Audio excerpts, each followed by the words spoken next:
Crowded um, carrier. Okay, good. I like that. Stand by. I'll be coming Sure, in I right guess. now. Just double check, make sure manual calibration is set. Then we go into the game. Once we launch the game, we'll connect to the server.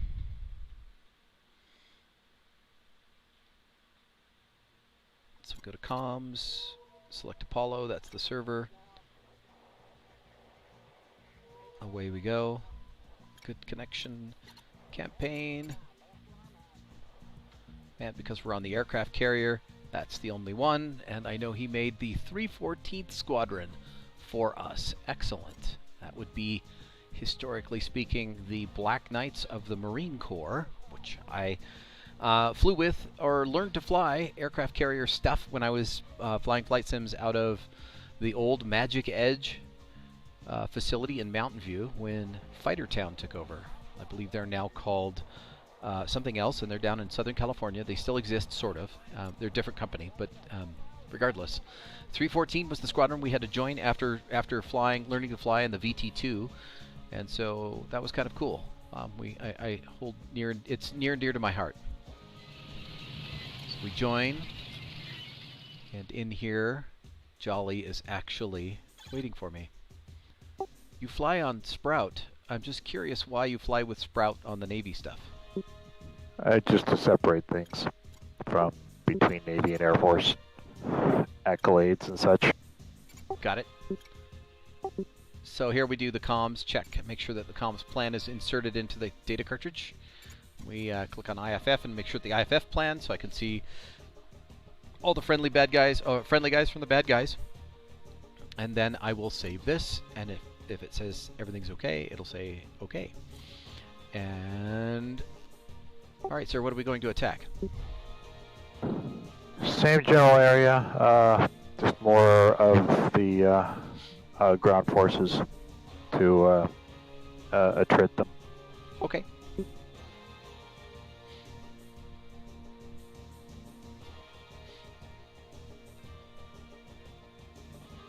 I'm going to go into loadout.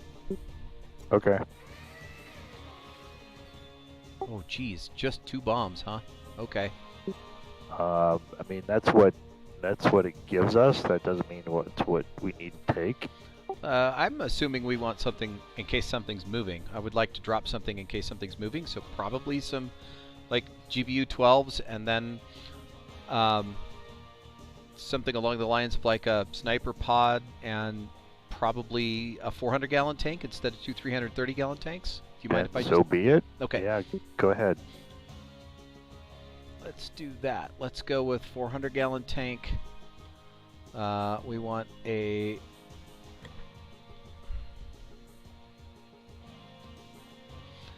I guess that AT FLIR is the closest equivalent to a sniper pod for us on the F-18, right? Port Navy.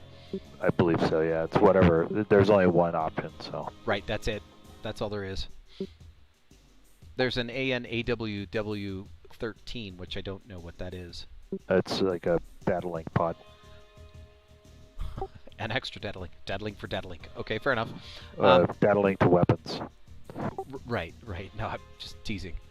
GBU 12s.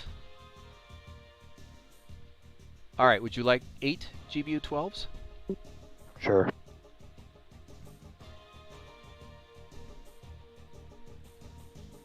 Or I could throw a couple GBU 54s on there too. Your call. It doesn't matter. Anything. All right, we'll go with this, and then I'll set the laser codes. Give me a sec. I need to make sure I'm on here, so set that 1512. All right, so set my laser code, and then set his laser code.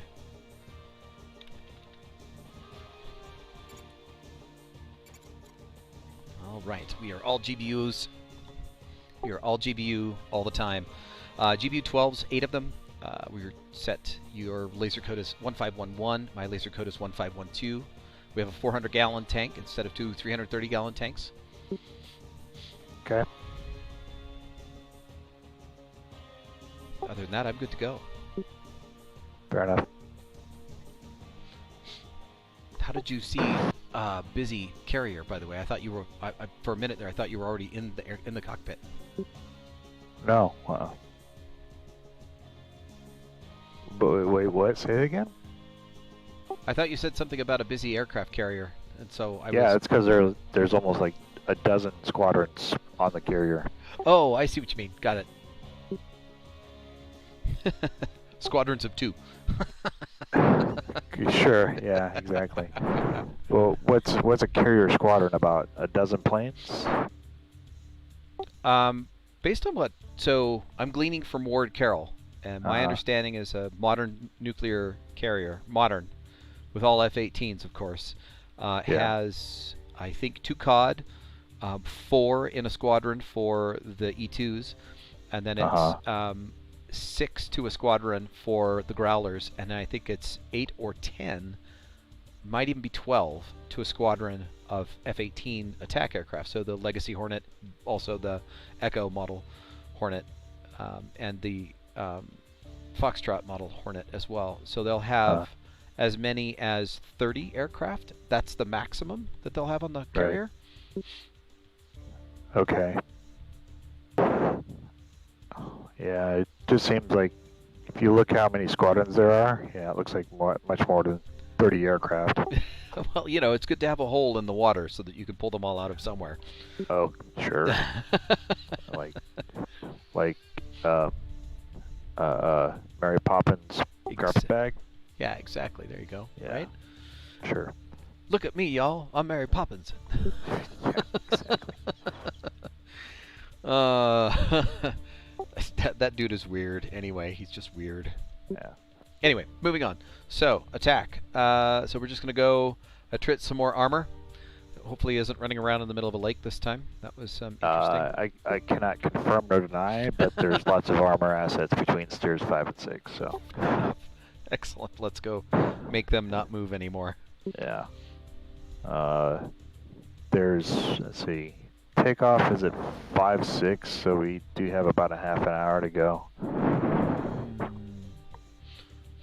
Okay. All right. Well, I don't know what else to say. I mean, we've got everything planned. There's no steer point. I'm not going to go drop precision munitions. So. Oh, hey, check that out. The stupid AKC-10 is still on station. Asshole. Are you sure we had the right frequency? That would have been the question. What frequency did I give you? 275. Oh, you know what? 175. Not 150, 175. We had 150. We were on the wrong frequency. Son of a... Oh, well. Yeah. Whatever. It's fine. This is fine. Yeah. Fly by and wiggle your wings at him. Say, hey, dude, we want gas. Fly by and flip them off.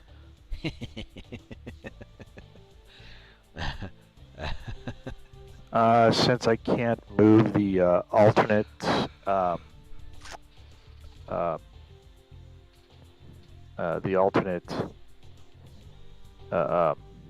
airbase, right? Because it's on the carrier. Yeah. So you want the alternate to be the one we landed at last time, which is Dubrave. Yeah. Yeah. Actually, I'll Stand do by. this. I will put a pre-planned steer point there, but I don't know where it is. There's a helicopter and a EF-2000 like right over it, just north of our 3-4 steer point line. 324. Okay.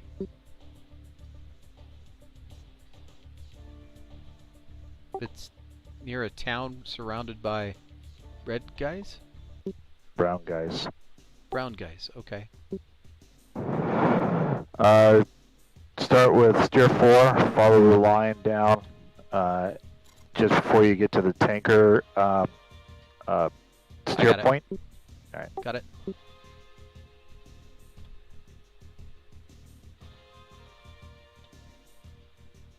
Man, I can't have it one way. I can only have it... If I can only have it one way, it's loud. You're now really loud, but that's okay. Oh. This is fine. I'm sorry. I'd rather be able to hear you and go deaf than not hear you at all. How about now? Oh, very quiet. Yeah, that's why I was saying don't Really? move it. Really? Yeah, don't Wow. move it. Whatever you're doing, don't move it. I'm just putting it close to my lip. Yeah, well, it sounds to me like there's a microphone amplification issue with whatever it is that's going on, either with the headset, with where you've got it plugged in, or the connection between the two.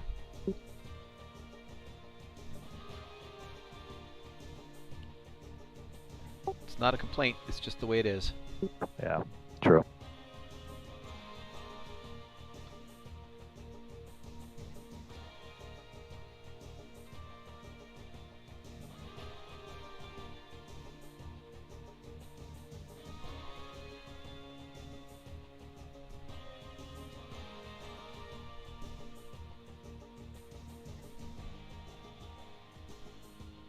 Fine. It's a steer point.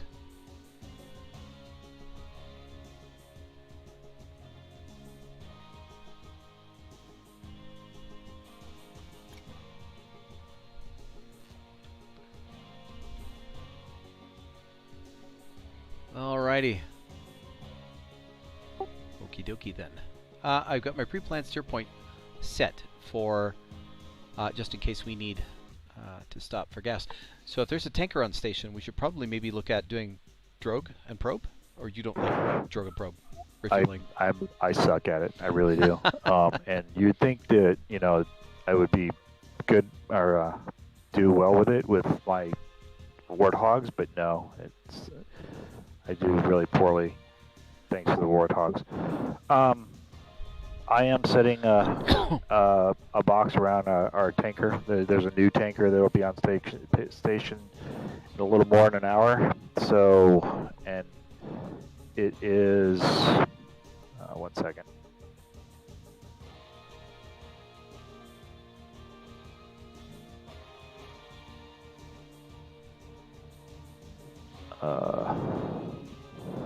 It is Bulldog. Okay then. Bulldog 5 is our tanker. Right then. Let me double check on that one. That doesn't sound right.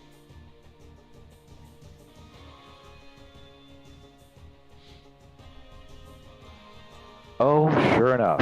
Holy shit. You'll never guess. F-18s. No, it's a KC-130 from the 209th. Hey, all right, the 209th. Right. Nice, gonna be out there probe and drogue, and no matter what, we're gonna have to do it that way. Exactly. So yeah, Bulldog 5, 5'9" Yankee. That's our tanker. Yay, us. Right. You definitely need to be broadcast or streaming this thing. Oh, we are. The Delta Hawks to the rescue. 209th refueler. Exactly. All right. So just the two of us. We're going AI mission. Blow up some armored columns. Take off and land at the Roosevelt.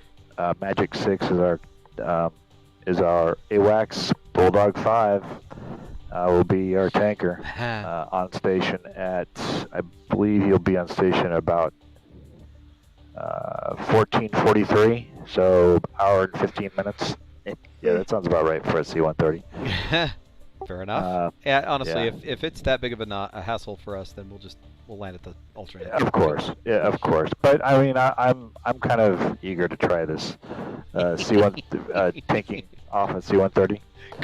Because tanking off an airplane that can actually do the speed you need to is challenging. We'll slow that down a bit. Yeah, right. Let's slow it down to stall speed. Exactly. Hanging on the engines, yeah, this is fine. No, right. Bad juju. Exactly. All right. We have GBU-12s, all GBU-12s all the time, with a laser designator, 1 slammer, 2 signed wider X-rays, and that's about it.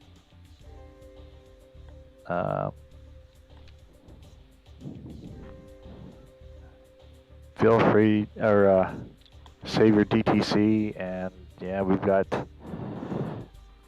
about 20 minutes before takeoff. Joker bingo from the target area. Oh, yeah. So let's see. Round trip is looking like 76. Let's bump it up. Well, 8,000 pounds round trip.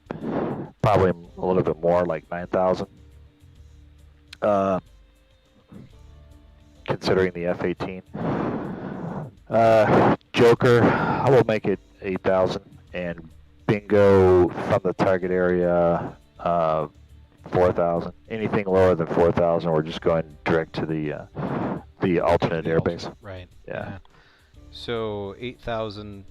Well, I don't think we have to double it anymore. I think I noticed that they fixed that code, so we shouldn't have to double it. It probably I'd add 20% for sure. Oh, okay. We'll see. All right, fair enough. All right, well, I'm good to go. My DTC's saved, so we're FIST 2. We're headed into a target area where we're going to be dropping a bunch of GBU-12s. We have a laser pod.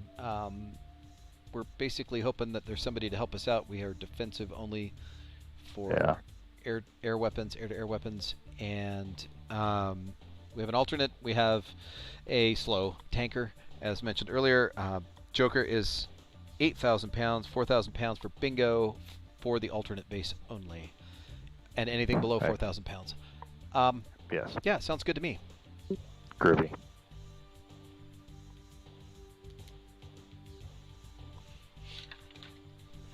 And we're still takeoff time 20 minutes away, right? Yeah. 15 to take off? Yeah, all right, fair enough.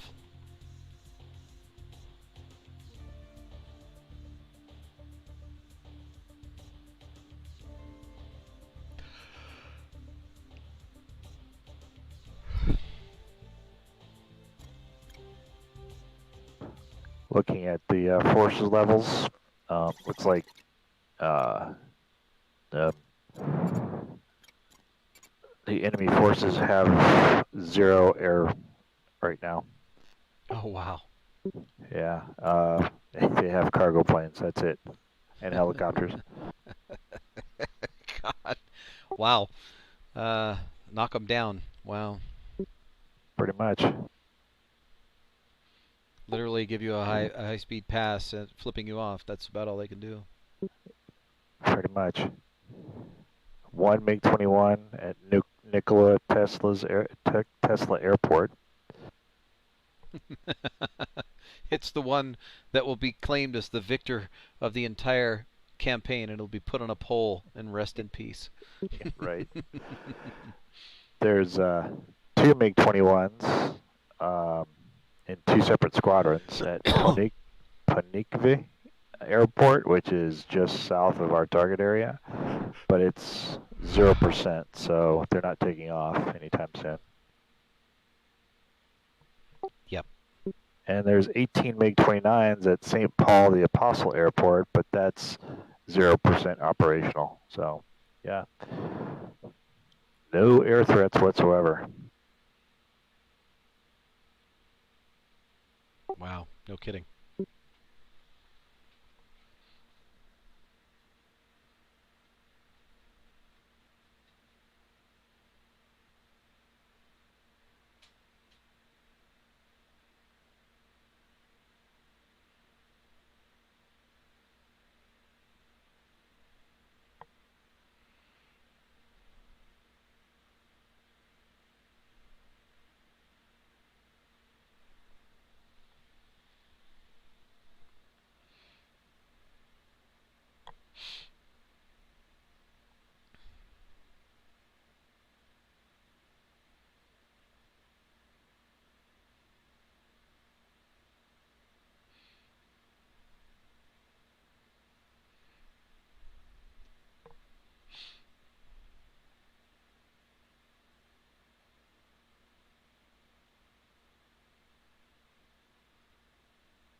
Yes, not much goes on when you're using the server to set your time. You have to go by the server because we can't advance time on the server.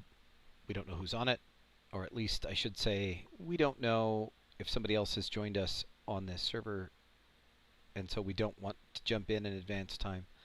Also, the way that Falcon works is we, in the Falcon community, we don't have the opportunity to put in a generic server where it would just be us, and if anybody else was in, it would hold time like it's doing now on a countdown.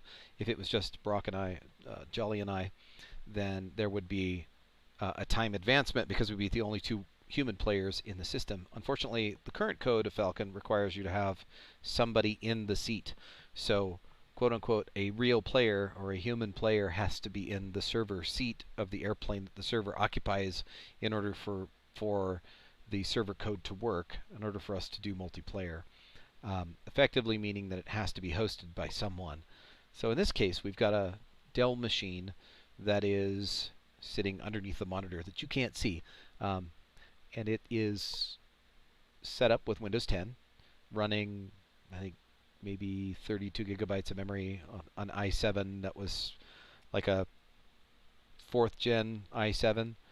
And I got used from Dell for $250, and I had a bunch of spare memory lying around, so I used all the spare memory for that particular version.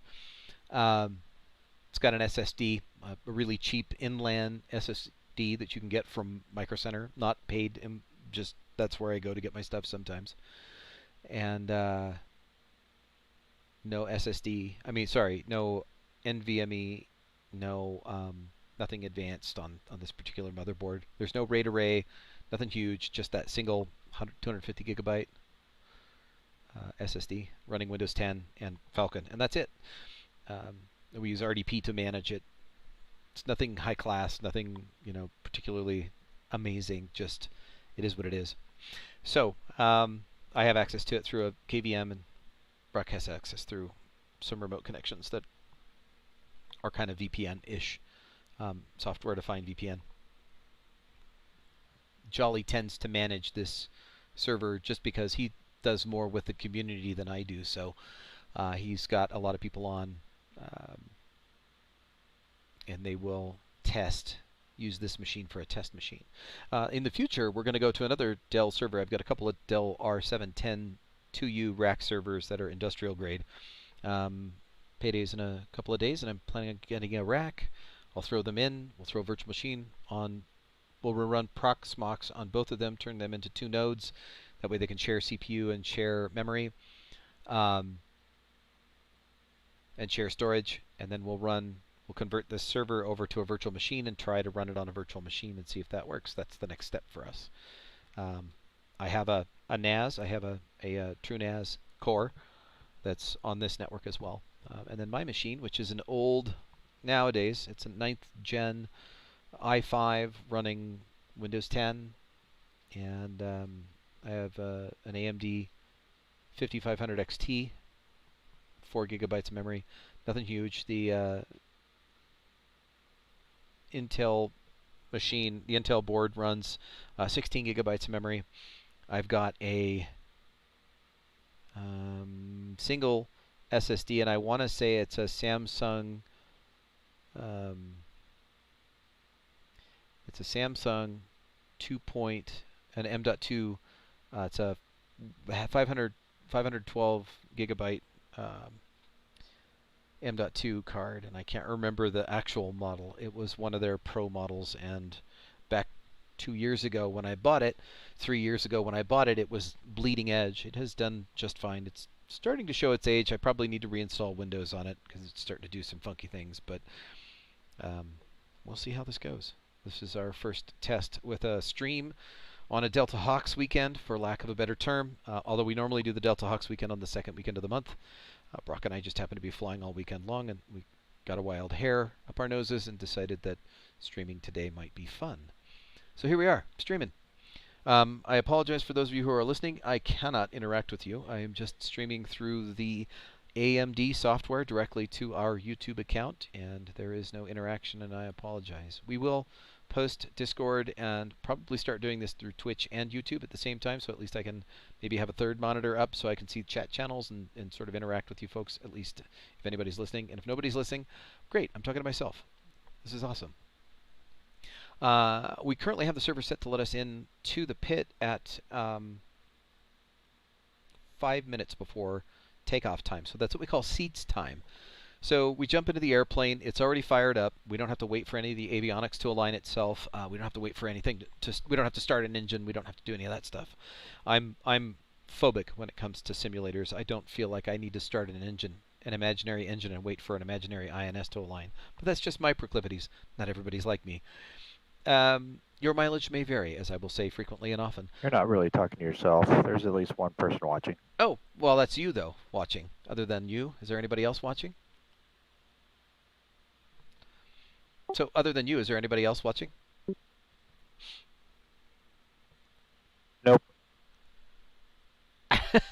So basically, yeah, Jolly's listening to me. Excellent, wonderful. Anyway, it works though. Let's put it that way. Hey, well, that's good. You know, nothing like feedback. So yeah, at some point we'll get all the streaming stuff sorted out, but this is sort of a litmus test to try it out, and then we'll start sharing it to folks and see what they think and take feedback. And of course, there's about a 10-ish second delay between real time and it being broadcasted. That doesn't surprise me. That's pretty good. I mean, you know, just in case we need to insert a bleep every now and again, you know. Sure. Just to not demonetize this channel, but like we're monetizing it or anything. Right. Anyway. Yeah. Not now at least, but yeah, I get your point. Yeah, I just figured it would be good to have, instead of just having the timer tick down, have somebody talk about, you know, what's going on. And I figured in flight, we chat enough in flight where it won't be boring. So it'll be long, but it won't be boring. Yeah, of course. In any case, we have about 4 more minutes to go. Like I said, we'll jump into the seats. We'll configure in this particular instance, we have some unique things to sort of dedicated to the F-18 and naval operations in general. We don't normally fly naval operations. This is just kind of my thing. I've been asking to do this more and more. I find the challenge of naval operations a lot more interesting and entertaining. Flying the F-16 is fun. It is the jet that I really wanted to fly when I was younger, and had I been able to get into the Air Force and not have vision problems, I probably would have been able to be a fighter pilot in the F-16. That would have been my goal anyway. So the F-18 is what we use now, this flight, because we're using naval ops, and so we'll be taking off an aircraft carrier. I don't know which one. It might be the Roosevelt, it might be the Carl Vinson, or it might be the Enterprise. Those are the 3 that tend to be in this theater. And then we set up the F-18 for takeoff, and I'll walk through that once we get into the jet. But basically, we just got to set it up for catapult launch, which, you know, requires some things that you don't do in the F-16. The F-16 is very electric. It's very user-friendly. It does a lot of things for you automatically. In this particular case, the F-18 is a lot more manual. It's a lot more there's a lot more intent to doing things like you would in a civilian airplane. You got flaps that you have to worry about. In this particular case, you got wingtips that you have to put down. There's obviously a launch bar for the carrier catapult system, and you want to make sure that your carrier hook is up because you don't want to be snagging anything on takeoff. Use that for the landing portion. And there's a procedure that you have to go through to make sure that each phase of flight, the takeoff, in this case catapult launch, climb out, cruise, and then once you're over the target area, then we go into a different kind of mode where you'll see us roll through a cycle where he'll pick a spot and we'll call out our targets and we'll call out our orbits to make sure that we're not going to interfere with each other. We also try to separate by a couple thousand feet in altitude to make sure that we're not going to run into each other. And generally speaking, we're not cycled where we're dropping bombs in the same direction or opposite directions of each other at the same time. Pretty well worked out where first person in will drop the bombs and then the second person in is a couple miles behind, and so it's 10 or 15 seconds between bomb drops. We also tend to choose different areas too where we might overlap on the way around, because it takes 5 to 8 miles, depending upon the weapon we're dropping, to get far enough distance away where we can turn around and let the optical systems, let the bombs sort themselves out with what we're going to do. It gives us an envelope in which we can drop in that's large enough to be centered on a target that we know we can verify optically or certainly through other means, and then release the weapon on it. So we're not just trying to drop in on top of each other all the time. And in those circles, we just don't want to collide with each other, so we tend to operate opposite of each other in different areas. So yeah, that's kind of the mission plan in this particular case. You heard earlier, or actually no, we didn't start the stream earlier. So we are FIST 2. Again, I don't know which carrier we're leaving from. It's irrelevant to this point right now. We'll be heading into Bosnia to drop some bombs on some encroaching armor. And we were kind of in the same area earlier. So we'll be dropping laser-guided bombs, GBU-12s, and therefore you'll have to set up the airplane to be able to do that. We have a targeting pod on board. The F-18 does not inherently have a laser-guided system, a laser guidance system built into it. Neither does the F-16. So we attach a secondary the Roosevelt. There we go. It's the Roosevelt. We'll be leaving the Roosevelt as FIST 2. So the laser-guided pod attaches to the airplane and then allows us to drop a laser-guided bomb. Not only validate the target, but also guide the bomb onto the target. We could also use that for a GBS-guided bomb too, for targeting, verification, all that stuff, especially if you're in a visual environment where you need to visually ID the weapons. It looks like I'm going into the cockpit right now. So you'll get to see the rest of this. I'll try and talk you through it as we go. It's pretty quick, so, you know, if you have to, pause this, back up, whatever you need to do. I don't spend a lot of time because, generally speaking, okay, or I'll be running across the deck today. In the pit. So first thing I do is I change my steer point to steer point 2, and then I turn that thing down because it's really loud. That's my threat warning system, and it's this switch right here below the center MFD. I click it 3 times just to make it quieter. Alright, let me go into this system here, and then we're going to do stuff related to these 2 areas. So what we're going to do here is we're going to extend the launch bar. I'm going to put the flaps in full. I'm going to go over here and make sure that the hook is up. And I'm going to make sure that the wings are currently folded because we taxi around with the wings folded on the aircraft carrier, as you can see.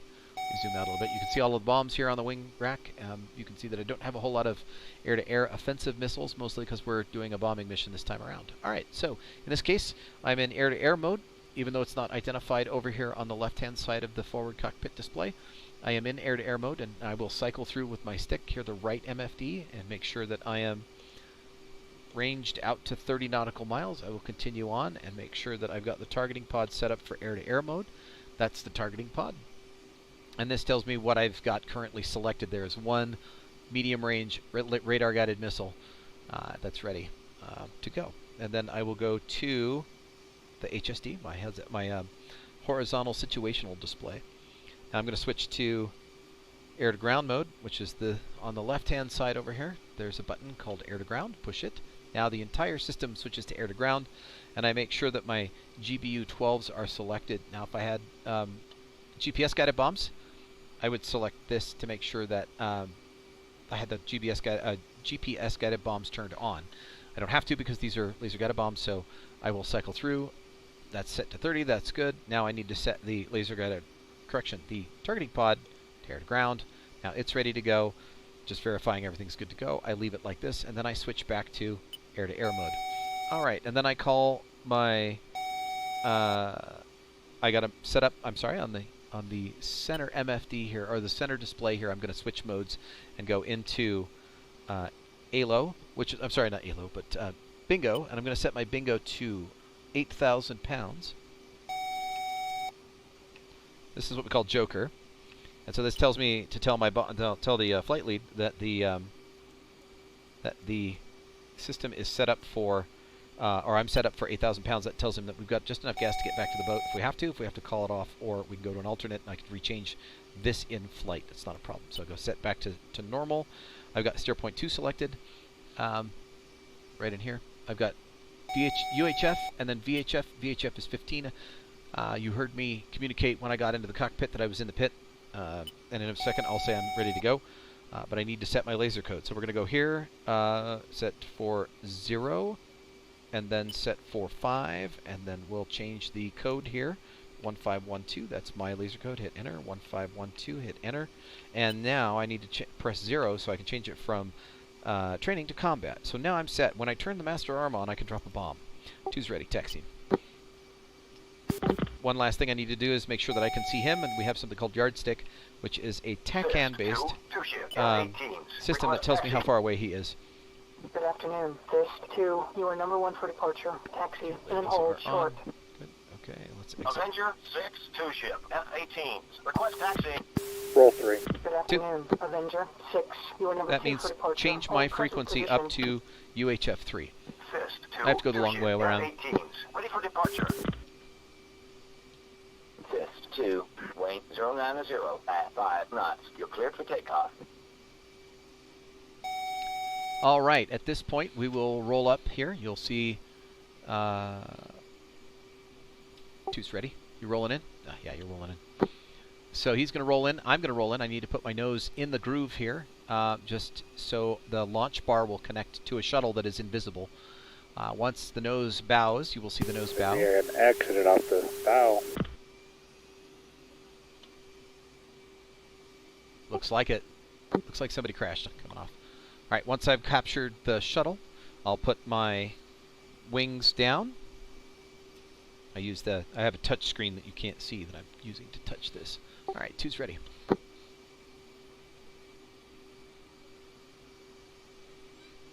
Verify my flaps are full. Copy. Leads ready, throttle up. 2. So we run full throttle. Sorry, we run full throttle. He goes first. I go next.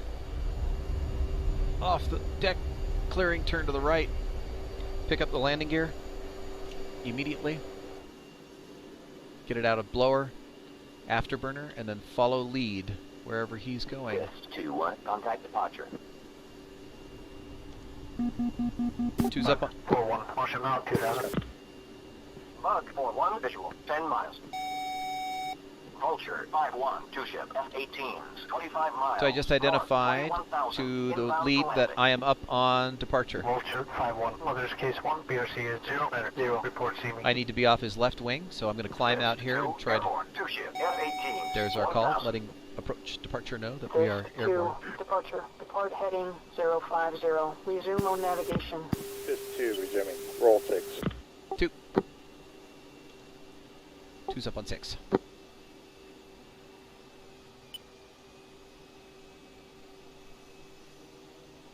Saddle.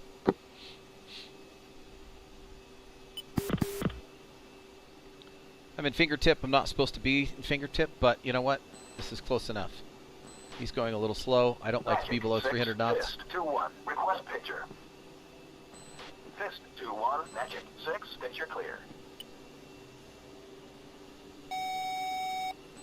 Next thing he will ask for is to fence in. Copy, picket clear. Clear to fence in. So fencing in, I turn on the master arm and I turn off all of my lights. That's on the left console. I'm not going to go look over there just yet because it's harder to fly the airplane that way. So on my touch screen, I'm going to turn off all my outboard lights and make sure that they are all turned off. And then I will say 2 is in. 2 is in, 12.7. 12.7 is 12,700 pounds full of gas. That's my gas. Lets him know I am ready to fight and I have gas to go. Lead is keeping track of all the gas to make sure that we don't run out of gas. And I got to tell him what's going on here. So anywhere between half a mile and 8/10 miles. Go ahead and reference 03. 2. Means that I will be right in the spot where he wants me to be, where he's expecting me to be. So because we have to make a right turn, I might exceed 8/10 of a mile, but that's fine.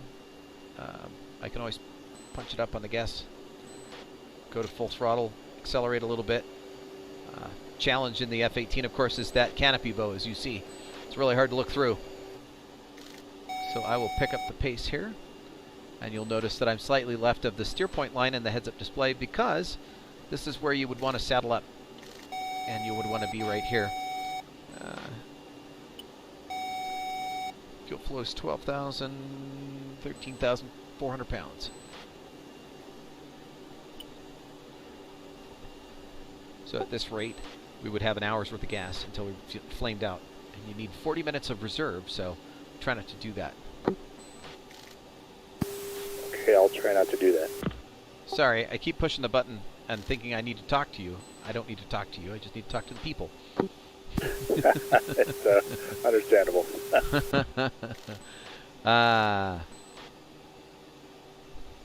So as you can see, when I look inside here, you will see that down here, the fuel flow has now backed off to just about a little over 10,000 pounds per hour. So now I've got 12,100 pounds worth of fuel.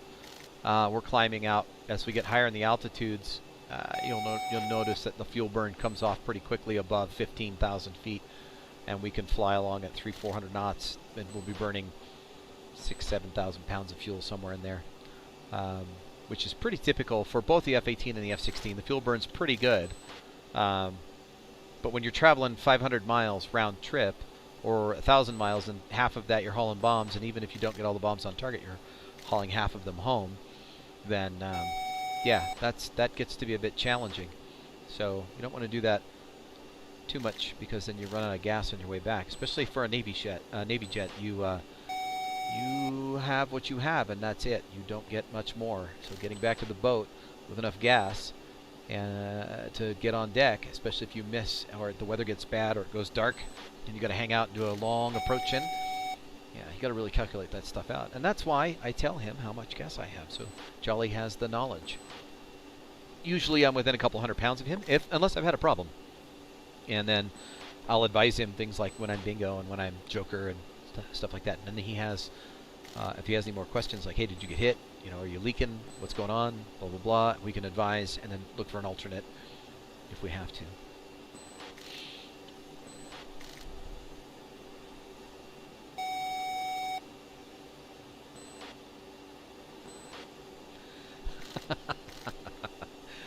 I got a text message from Jolly. He's throwing some of our favorite music. There's a band that was a fighter pilot band, and I'm sure all of you know, might be listening to this or might find this one day and say, oh yeah, those guys, right, called Dos Gringos. Well, we recite that along with some other things back to each other fairly frequently. Because it's nice to meet you too. Of course it is. Well, at least I don't have my head in my crotch today, so we're good. All right. Normally we would just... I didn't want to interrupt, so that's why I decided to send you a text message. Oh, no, interrupt, for sure. I mean, we're uphill, we're doing nothing, I'm just explaining what's going on, and then after this I'm not going to do it again. But, yeah, absolutely. Conversation is part of what this is all about, right? I mean, I wouldn't stream if we didn't usually have a chuckle or two on the way inbound, because it's generally just a boring flight. We're just hanging out, doing nothing, other than twiddling our thumbs. True. Rightio. And as you can see, I've wandered away. I'm almost 2 miles away from him. I need to get a little closer. Yes, I fly with labels on, and the reason I fly with labels on is no monitor has ever reproduced what I can see out the cockpit window. And until it does, I'm going to use labels. Because there's just not anything better than this. And also, I'm using a television, which has pretty low resolution. It's a 720p monitor. But no matter, I should get closer. So I will pick up the pace here and get a little closer. We generally level off between 20, well, actually we're in the Balkans. We've been flying up as high as 25,000 feet. So normally we would, in the F-16s and most missions in Korea, we'd be leveling off about now and letting the airplane accelerate a little bit. So I'll push the nose over a little bit.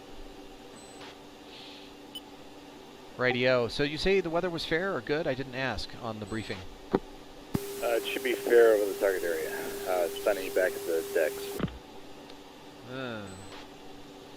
Joy. So what that means is laser-guided bombs don't like to laser guide through clouds. And if there's clouds over the target area, we have to find holes around where we can drop the bombs and get the laser guidance pointer pointed on the target that we want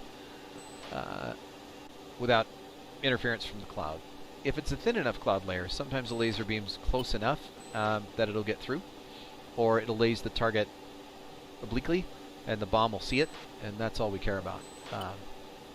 The game is a little goofy, but I mean, if you're thinking about things like the real jet and how the real jet does things, then it's not quite that. This is a simism. So there's going to be a lot of these in Falcon, so just get used to them. Kind of like the islands you're looking over there. No island in the world is that square and that ratcheted. So, you know,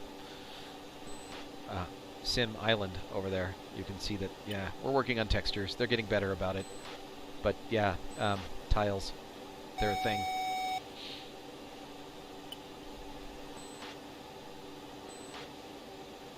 You going up to Angels 25? Affirm. Do.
Yeah, so the other thing that's going on here is that there's an awful lot of F-16 avionics in this. The guys at Falcon right now are concentrating on, the BMS community really concentrates on being the best F-16 in the sim community, and they should be proud of it. It is very good. It's very accurate. It's a pretty good flight model. It's, you know, honestly, it's a lot of fun to fly.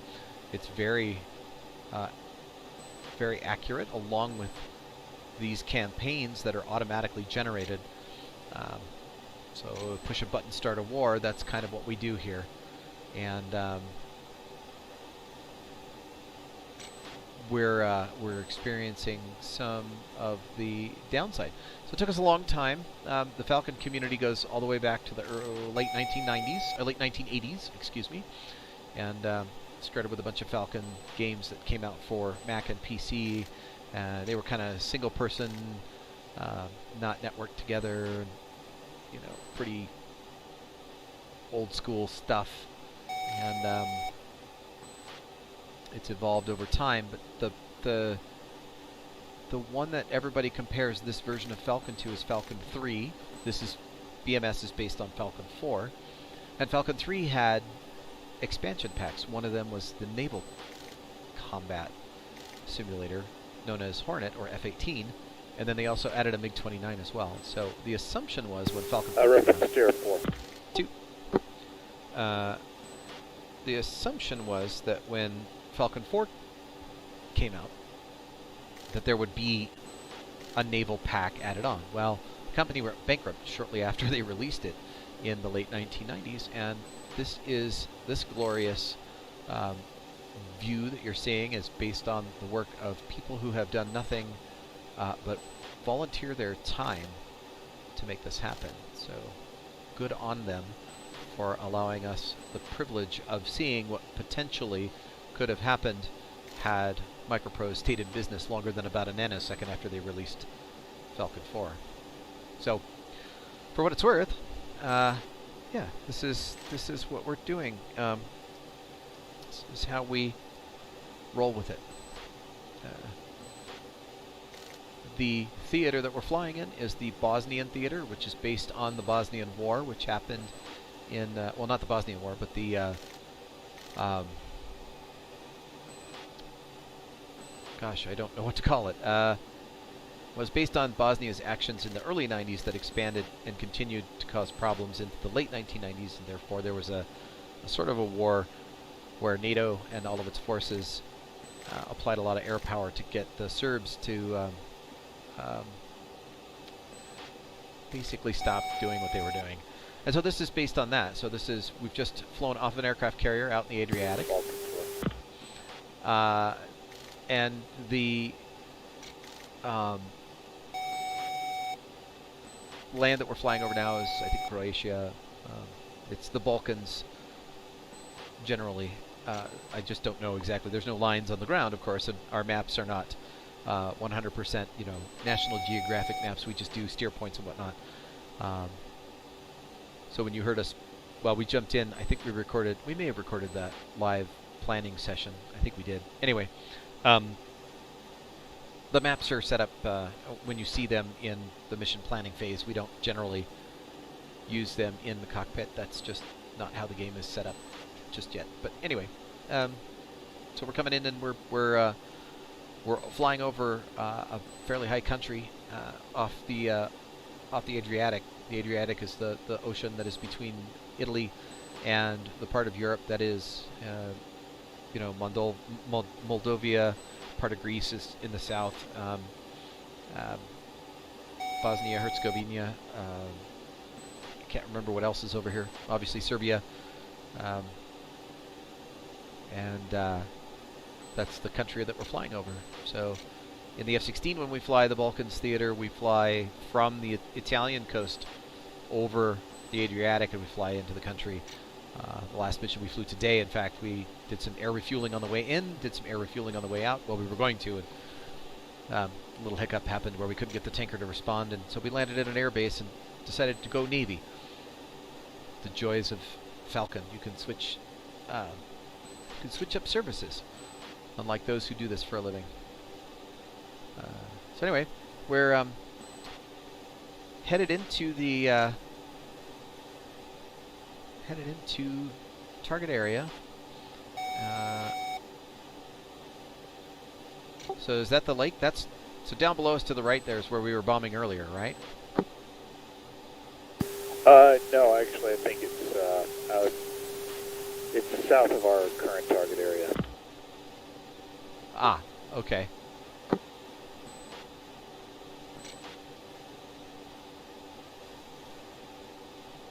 Do.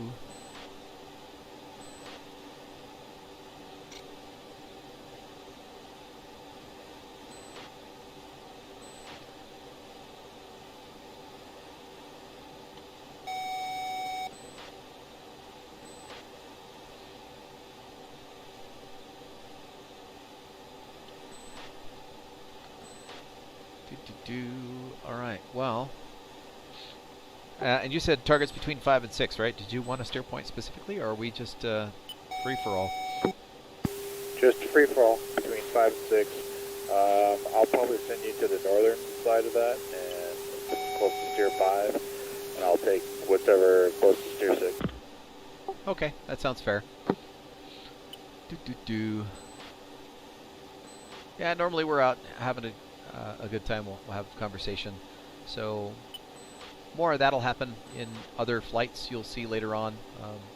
Hope to do this streaming on what we call Delta Hawks weekends, or what I call Delta Hawks weekends. Generally, as mentioned earlier, Delta Hawks fly pretty much the second weekend of a month. That's because Jolly is busy the first weekend of the month, and we take time on the second weekend of the month to fly. We're generally up on Friday nights after work. We try to fly as much as we can on Friday night, try to fly as much as we can on Saturday during the day, and then we try to get a little in on Sunday too. So, you know, today's kind of a bonus day. We don't generally fly this late on a Sunday night because most of us, both of us have school tomorrow morning, shall we say, and it's a school night. We don't try not to interfere with that Monday morning priority. In any case, we're going to be flying this mission at least, and hopefully have one more stream after this, unless you know, something happens where we can't get back online. But it's good to have everyone, and hopefully this test goes well, and we can broadcast and share with everyone, and hopefully there's a little following. At least that's the game plan. Build a little following.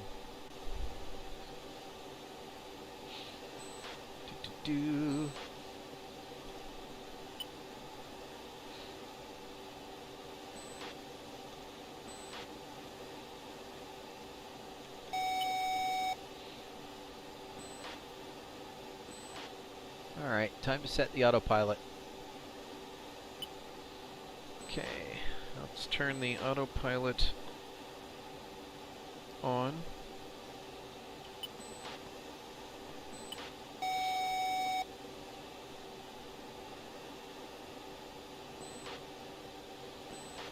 Alright, so got the autopilot engaged. The autopilot on the F-18 is down here. It's an electronic system, and you set it for the steering or you set it for the heading. In this case, the steering is the waypoint, or the steer point, which is, you can see in this display. And then ALT means it's going to do an altitude hold. So it's not a terribly complicated, not terribly integrated autopiloting system. It is actually an autopilot as opposed to a flight director, which would do all kinds of other things that you see in civilian world, which helps aid commercial pilots to doing all kinds of traffic routing and whatnot. Generally, when you're going to go drop bombs, people get out of your way, so you don't have to worry about, you know, routing and whatnot. It gets crowded back at the boat or back at an airport, but for the most part, we get to go wherever we want to. The bad guys tell us where we can and can't go, and they give us indications as to whether or not they want us to go in certain areas, either from ground missiles, of course, being shot at us, or because of other airplanes who are not friendly. So on my left display here, upper left-hand side, that's my air-to-air radar. Currently scanning an envelope that's from 44,000 feet down to 10,000 feet at about 35 nautical miles. You can see that the target I had bugged or bracketed is currently at 21,000 feet. If I take a button on my joystick on my right-hand side, or it would be in the middle of the stick in this case, and I push it to the left, I scan it for something called IFF. A little circle comes up, tells me that's a friendly. So that little person there, that's a friendly. The one with the X on it over here is jamming, and they're at 12,000 feet. So let me see if I can get a radar return from them. Yep, they're friendly too, or an IFF return. Information Friend and Foe is what IFF stands for those who don't know. Yeah, so we're doing good. We're just hanging in there. Magic 6, Fist 2-1. Request vector to threat. Fist 2, Magic 6. Things are quiet right now. That's Jolly asking AWACS if there's any bad guys in the area, which we do periodically because the computer system doesn't exactly give us calls. It's automated. It's artificial intelligence, and so It won't give us calls if we don't ask. So we go ask fairly regularly. So are you in the mood for maybe one more after this, or are you kind of done for the night? I have to see what the missus wants to do. I will take a break after this, and we'll play it by ear. Of course. I figured both of us could use some sort of food. I haven't had any today, so... Well, that's not fair. I've had a handful of powdered donuts and a bowl of cereal, so I should probably eat something for real. Oof, you've got breakfast of champions, I see. Right. That was several hours apart from each other, but yeah, I mean, I don't eat that much anyway. Gracie would eat me out of house and home, for crying out loud. So we had 3 meals a day, and they were all like 2,000 calorie meals, but, you know, it's good to be 20-something. Of course.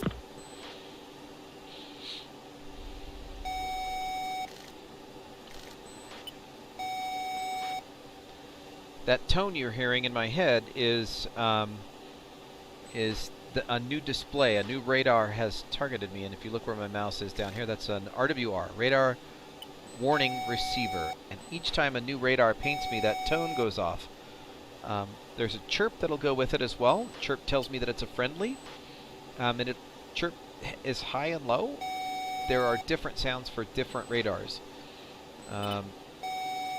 So each different radar that's painting me will give me a different sound, so I know which one is painting me, and I can just tell by the sound. I don't have to look down and see where it is or what it is. I know what it is, and then if it's important, I will look down. In this particular case, there's so many of the fire control radars that are down there that they're turning on and off all the time. We've got an there's airplanes out there that are painting me left and right, so that's why you hear the tone going off fairly regularly. You can also tell that we're getting really close to bad guy country. So, with that tone picks up.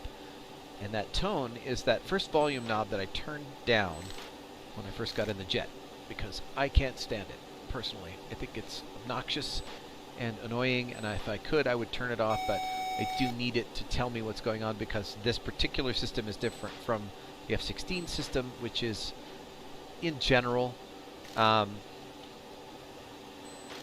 they're equal, but the F-16 system will tell me when a new radar paints me by the sound that it makes.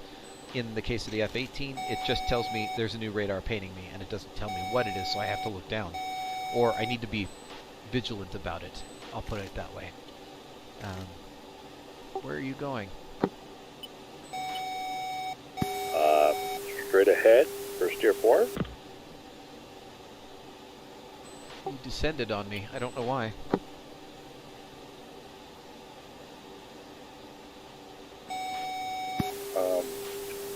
I am indicating 25,230, so I am descending back to 25,000. Huh? That's odd. Maybe clearly this is me. I'll turn off the autopilot and come back to you here in just a second.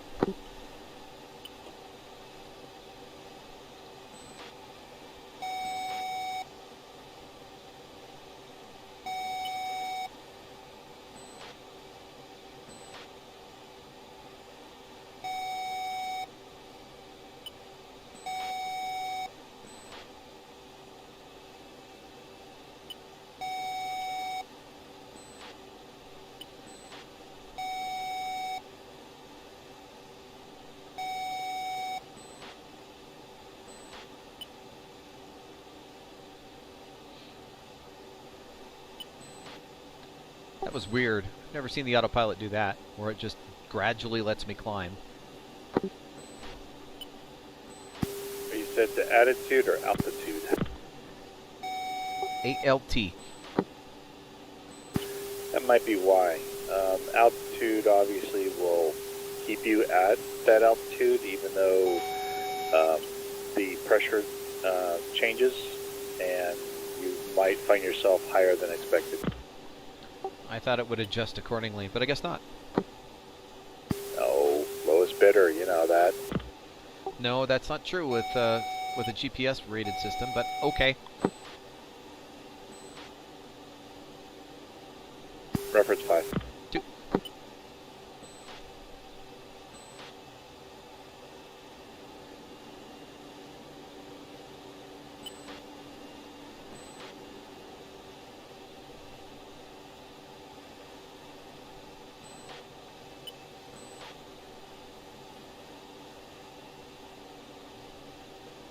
Alright, you're clear to go heads down.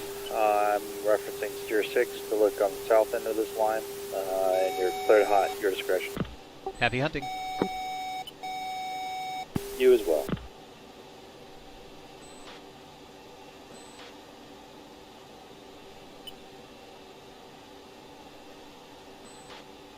That's very strange. Don't know why it's doing that. Oh, I know why it's doing that. Okay. Alrighty. Hopefully.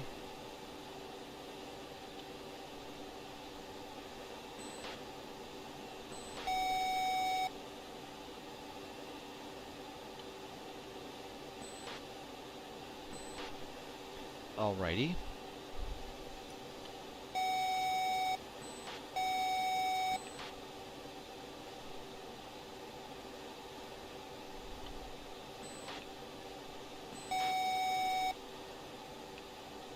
There we go. Just gotta cycle through everything. Holy cow. Alright. Okay, so I'm gonna go heads down here for a little bit, and I'm gonna try and find bad guys. I'm gonna try and find them both optically and through the targeting radar.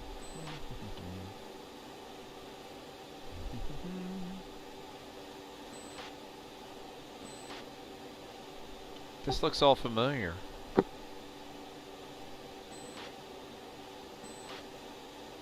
Not really sure we were here last time, but yes, it is close to the same region. Got it. Two's found some bad guys. Now, if I could get the clouds to clear up, I might be able to drop bombs on them.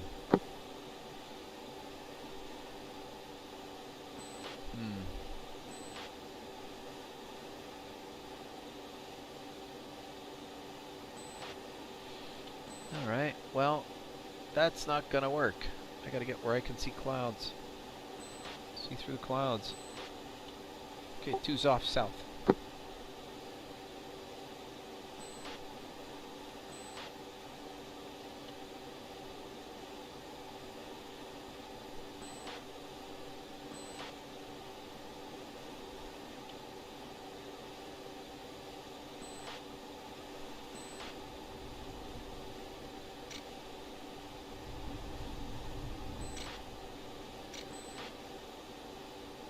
Alright, it looks like I have to come in from the southwest in order to get bombs on target for cloud cover.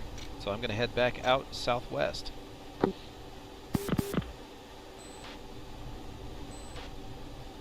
if you see, I'm turning a little bit further west than south so I can turn around and come back to the target area. I need 10 miles, so on the bottom right-hand corner, or bottom on this part, it tells me how far away from that target that was fixed, or at least the best that it can triangulate is. That's 10 miles. It gives me plenty of time to recenter and come back, so two's in from the southwest. Make my radio call, tell my partner in crime over there that I'm coming in from the southwest. He's coming in from the south, but his targets are 10 miles away, so I think we'll be okay. Plenty of airspeed, plenty of airspeed. Yeah, joy, joy. Alright, let's get in the hole here.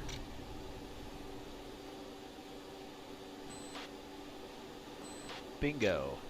Alrighty. Center the airplane up, put the little flight path marker in the heads-up display on the flight line. Bomb fall line. Some queuing should come in, letting me know. There's the queuing. I'm going to center this up so that I don't have the drift problems.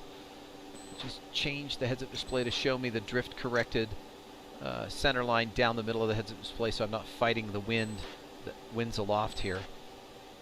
And when that small hash mark comes down to the center line, pave way. Pave way. Ah, crap. Forgot to turn on my laser. Because it's not in the same place as it is on the F-16. Doggone it. Oh well. That's one that's gonna live.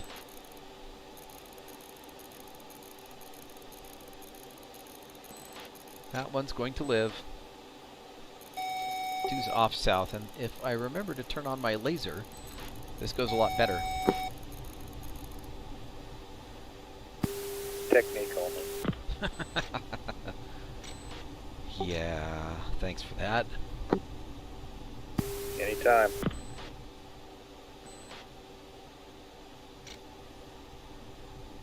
Right, back out southwest. This time I'm going to head more south than west, so I can turn to the right. And you can see Jolly. It's just off to our left. And given that he's not increasing in distance, nor is he decreasing in distance, my guess is that he's headed away from me, which is good. We're headed in the same direction, I should say. Alright, there we go. Oh, looky there. Now I've got, you know, IR point, laser, combat ready. Look at that. Holy cow. Alright. Yeah, that's a good technique. Yeah, I think so. More bombs hit more targets that way. Okay, so 7 miles. 7 miles. I can turn back in. I'll get out to 8 miles on my way in the turn.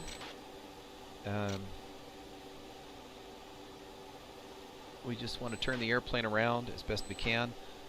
The naval pod is on the right side of the, it's on the left side of the airplane. It should be able to see under the airplane, but it doesn't see through wings very well, and it doesn't see through the body of the airplane very well. It also doesn't look behind like the Air Force One does.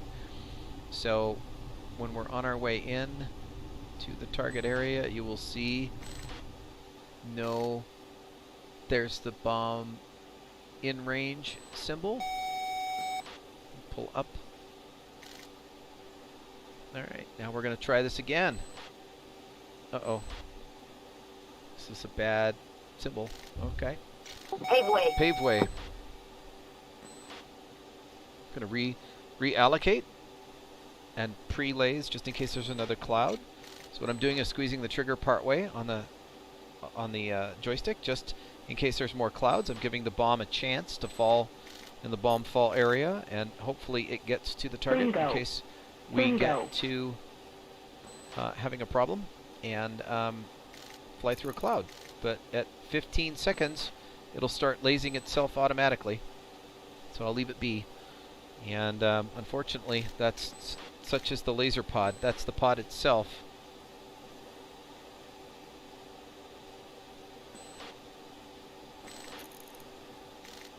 Not able to see.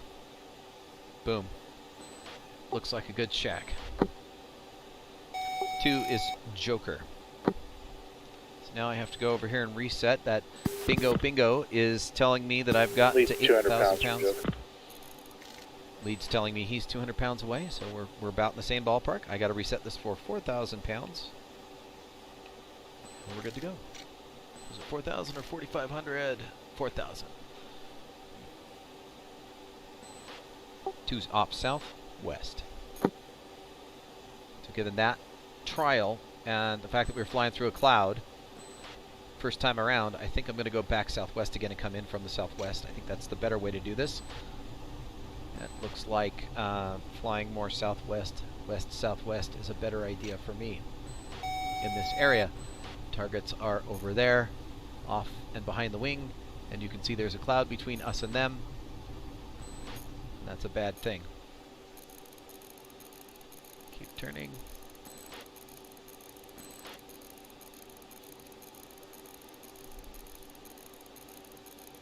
Let's pick 2 more. Alright, let's do that. Let's fly out this way for a little bit. We'll get to 7 miles and I'll start my turn in again.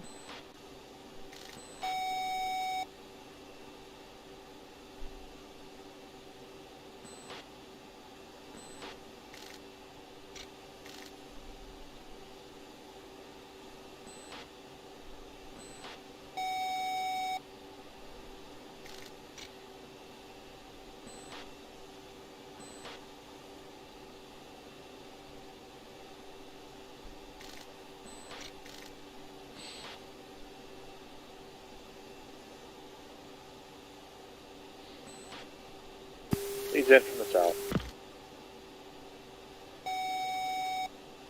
Paveway. Paveway.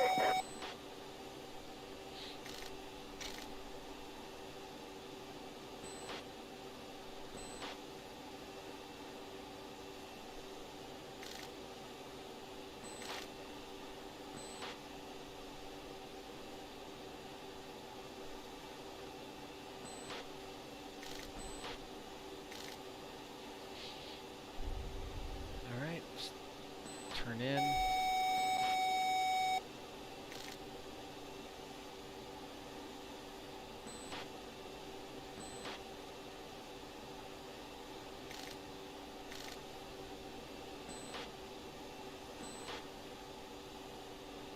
And of course, this time around, my targets aren't moving, so it's 100%. I pick the weapons, the targets will do the opposite.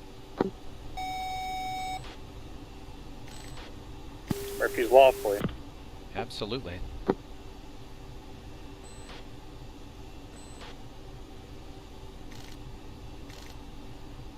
Who's in from the southwest?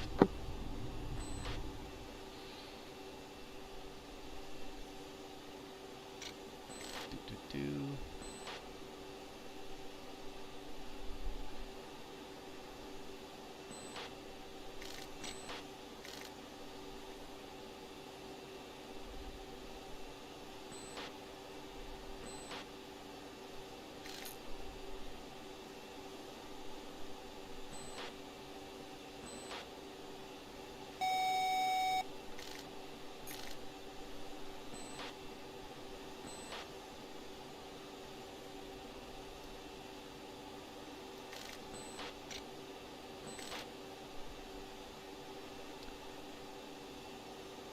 Well, that was fun. What's that? I managed to, while zooming in, to view that my heads-up display was, I couldn't see the queuing. I turned off the monitors, so I had to turn them back on. Well then, kind of cool. It was helpful in a not so effective way, but you know, hey, I figured it out. We're flying. It's all good. I'm in a very cloudy area, so I just thought it was really cloudy. Yeah. Okay, two's off south. I couldn't drop for self-inflicted reasons. Of course.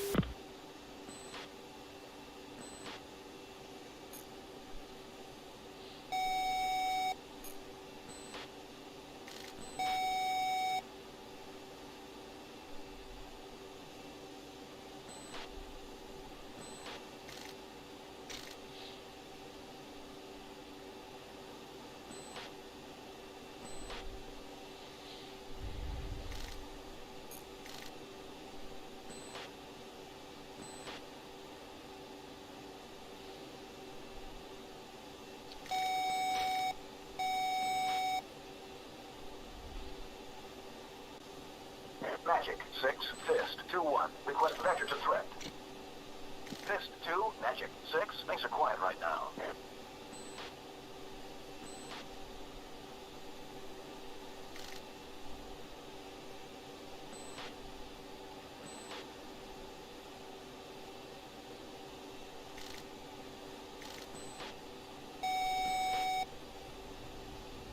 Leads in from the southeast.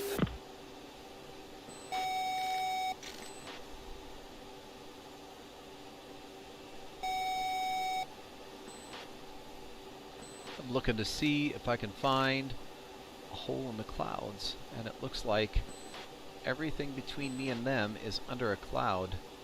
But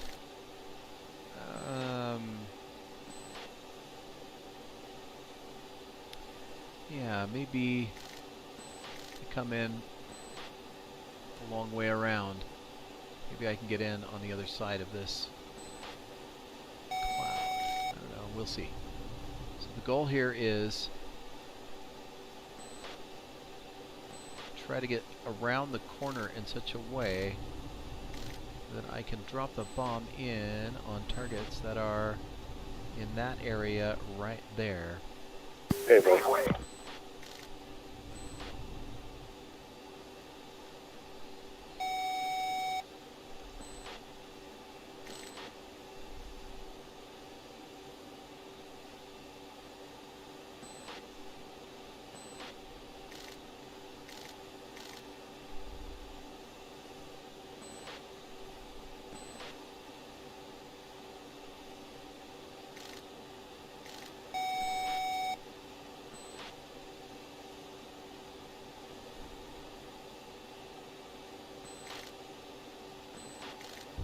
Paveway. Paveway.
Swirly clouds. Yay, swirly clouds.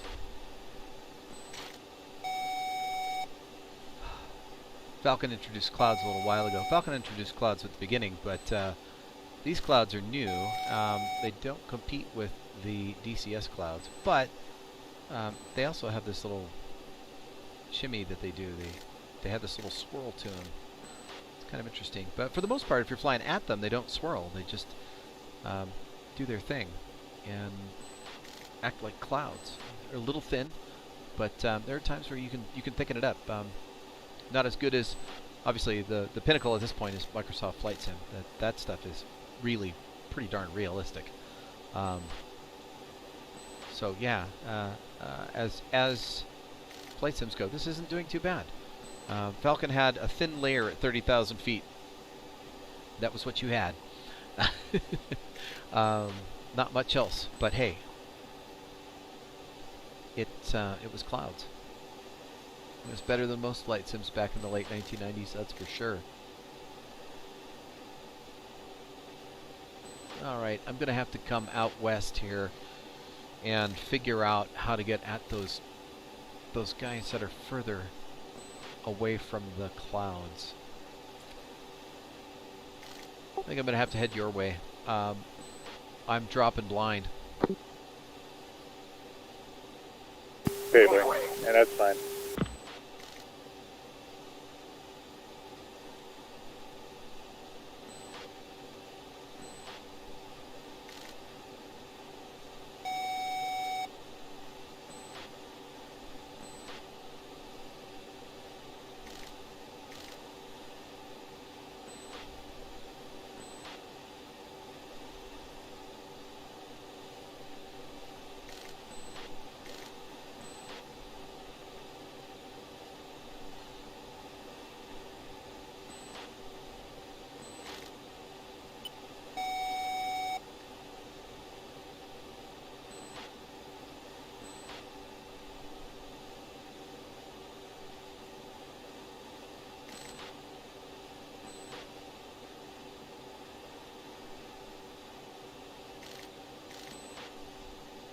Got a loop.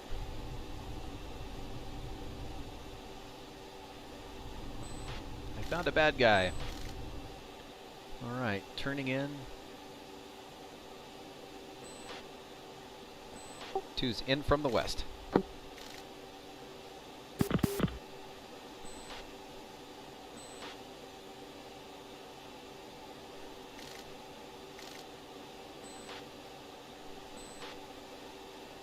Fist 2, Magic 6. Things are quiet right now.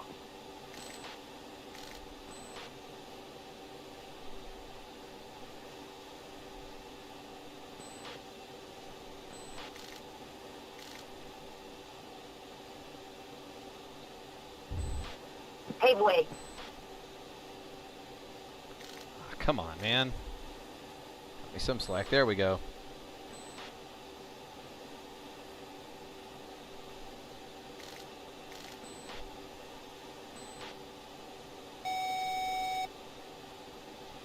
So as you can see, you can drop on the, as long as you know it's going to get clear toward the target area, you can always drop and then help it with the laser guided. So again, I'm squeezing the trigger because my system's set to auto laze at 15 seconds, but I knew that was going to be a problem, so I'm lasing until 15 seconds and then I will release again, squeezing the trigger halfway down so that I can laze.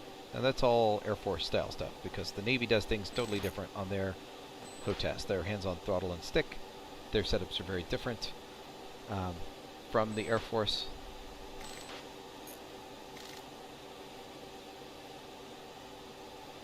Shaboink. And that's Shack. Shack-a-lack-a-ding-dang. Two's off west.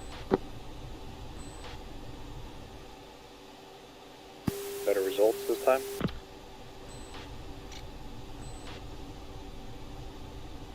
Something is now burning. And not just the ground. That's correct. It has black smoke.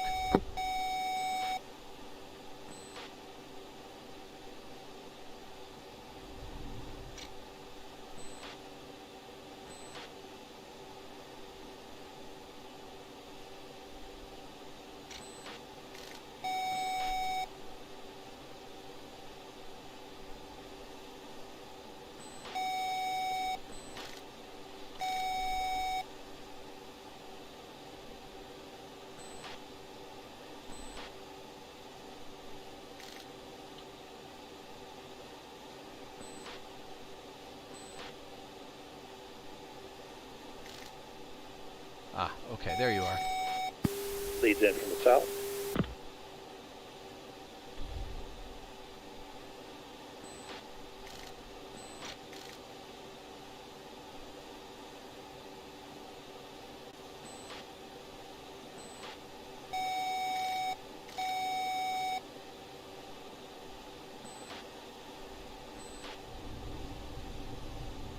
Two's in from the south.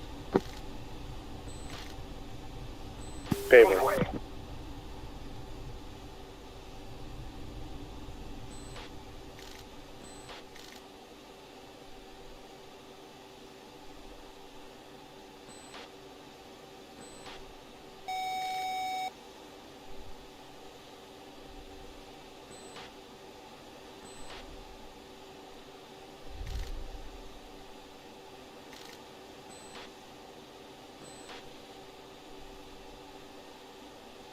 I'm going to try a little further away, hopefully closer to my area. Coming from this way leaves me with options.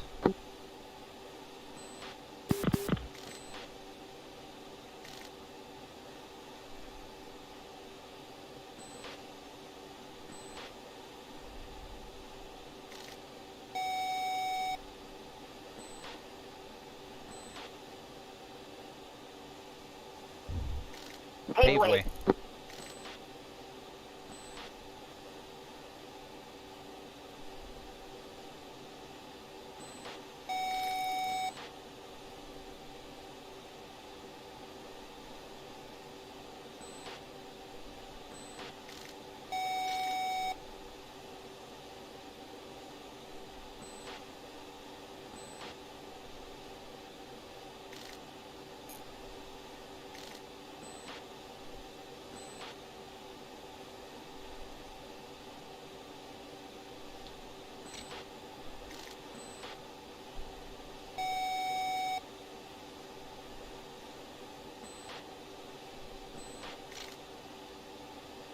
Shack.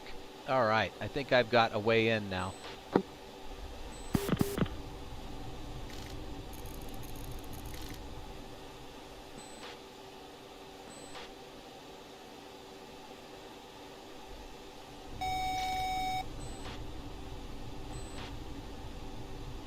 I have to look over my shoulder here to see this gap between the clouds, and I'll fly right back out that gap and fly right back in it again. So I don't interfere with what Jolly is shooting at, and I can select another target, hopefully. Two's off, southeast.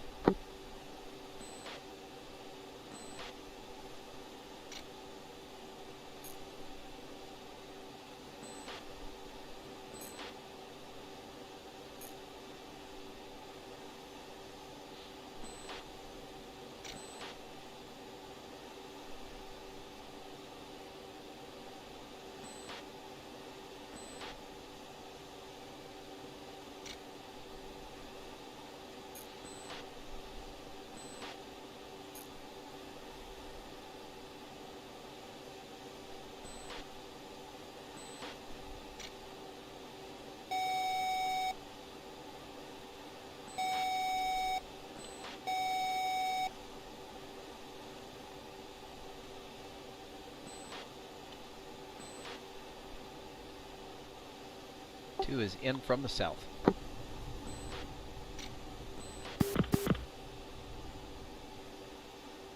From the south? You sure about that? Yep, from the south. I promise. Once I get around the corner, it'll be from the south. Oh, I see what you're saying. Okay.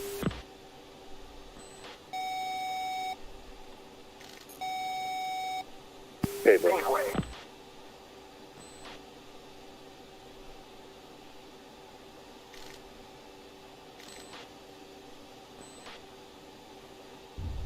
Paveway. Paveway. Paveway.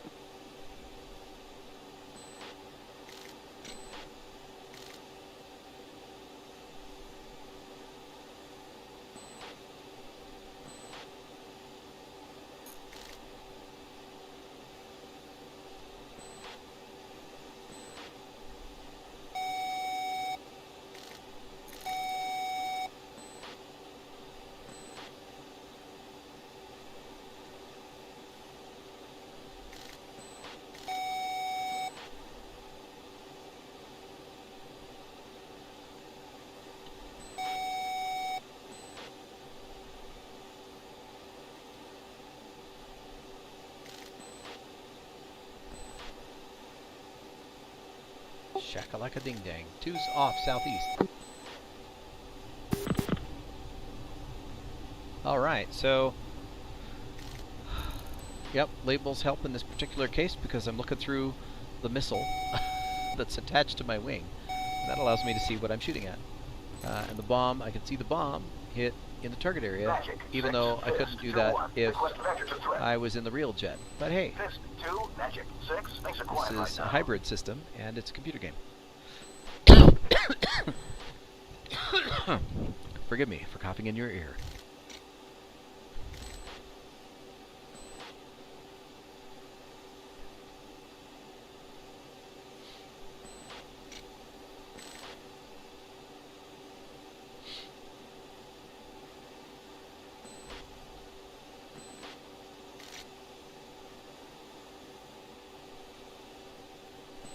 Right, so this time around I have to find a different set of targets because those 2 will be damaged.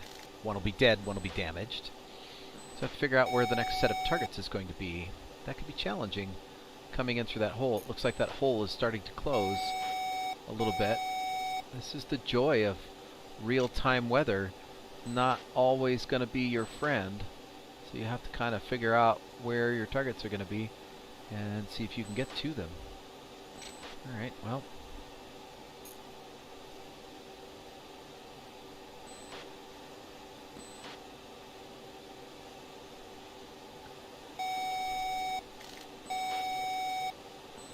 Huh.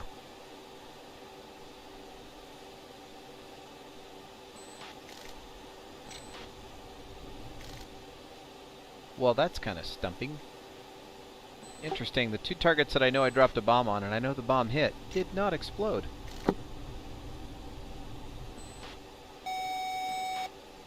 Interesting. Yeah. 2's in from the south.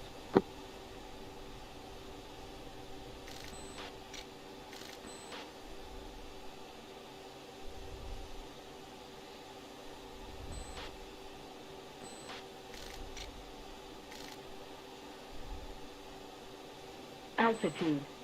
Altitude.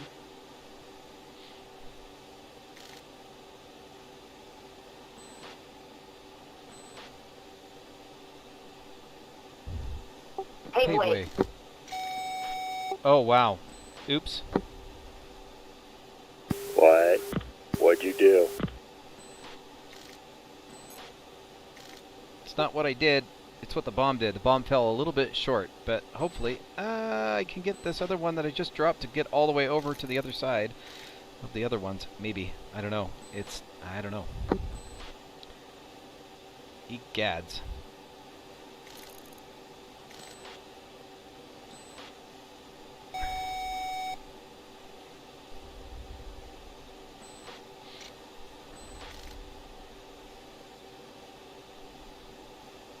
Paveway.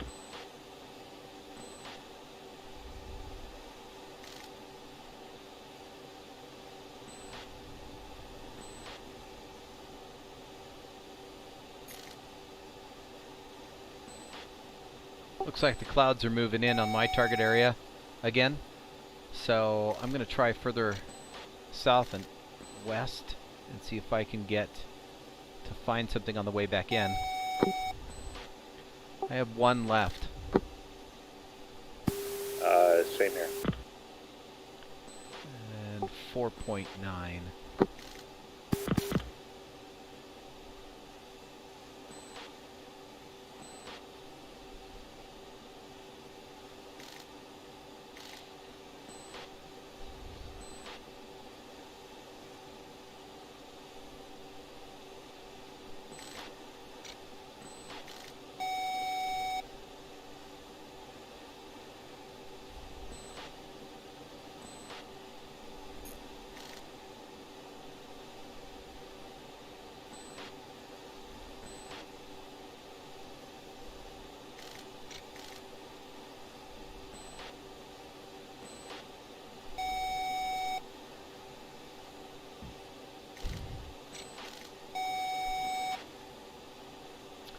Well, I'm trying to mark one, eyeball the area here, and see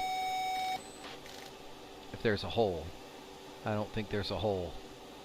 But, we'll see if there's more targets down there that I can see. Gotta keep going.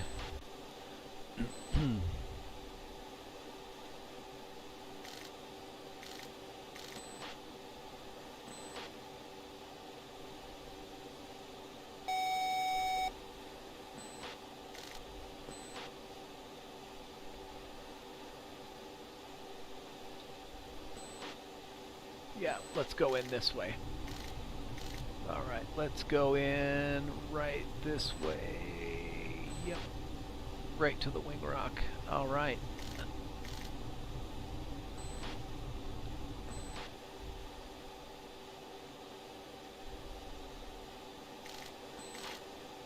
Altitude. Altitude.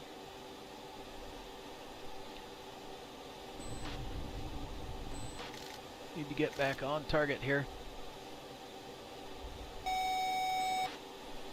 Alright.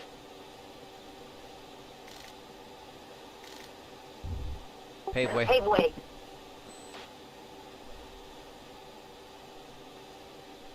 Caution. Caution.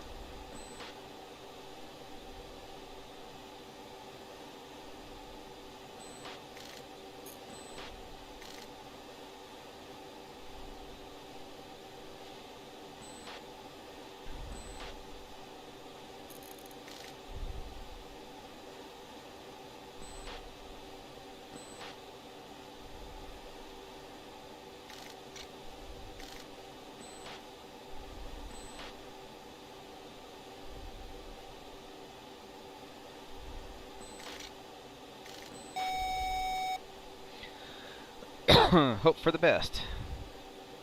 5 seconds.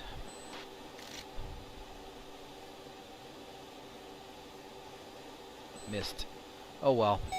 Yeah, last one missed for sure.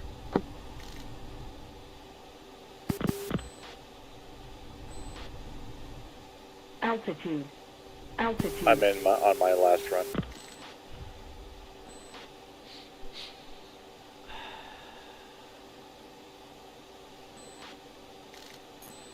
Thankfully, there was no cities involved in that. That was just out in the field somewhere, so hopefully no cows either. Well,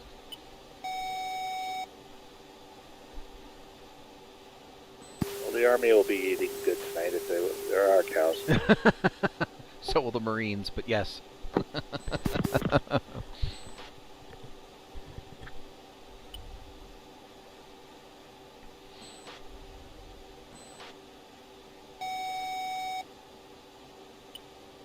Paveway. Paveway.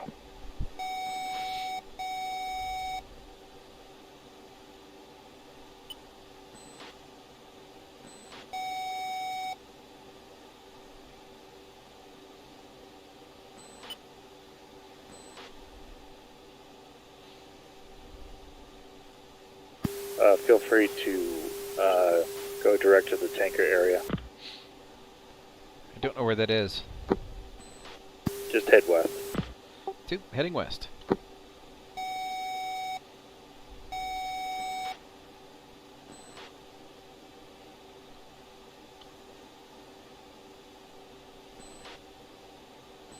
Oh, wow. All the clouds just went away.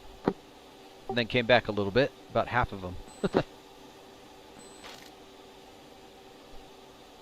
Apparently, we had a weather update.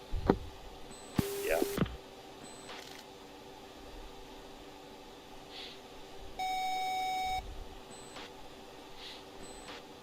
Let's head to 270.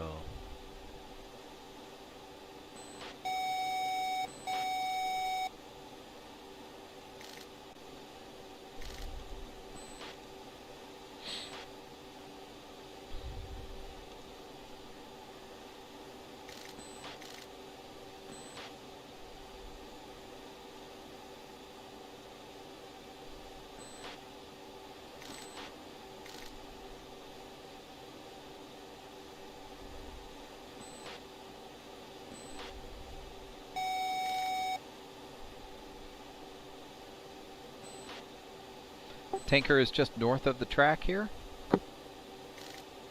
Actually, I think it's in line with the track.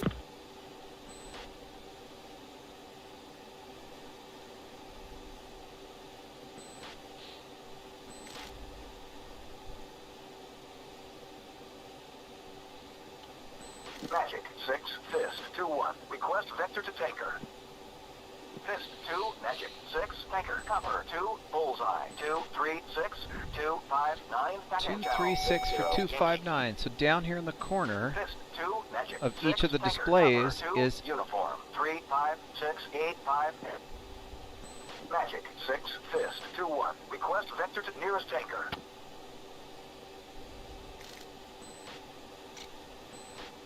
So you can see these numbers changing, and they're related to something called Bullseye. Bullseye is an imaginary North Pole, and so we're looking for 255 for 125, or something that in that ballpark. So 255, if at the top here, this is Bullseye. So it's a compass rose. North is still north, south is still south, although you can orient it a different way. Tanker's just the other side of Bullseye. Coming to us.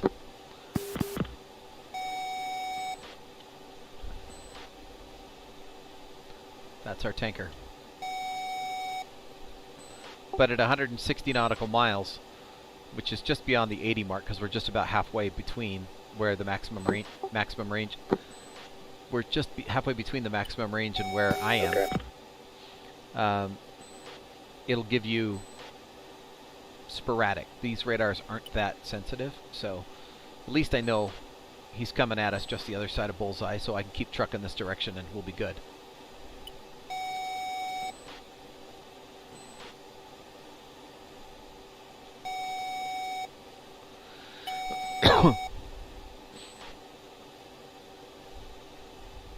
I got him bugged. In case you want to zoom out to, say, 80 miles on your HSI? HSD? Yeah, I'm a little bit farther behind you, but that's fine. Just keep pressing towards them.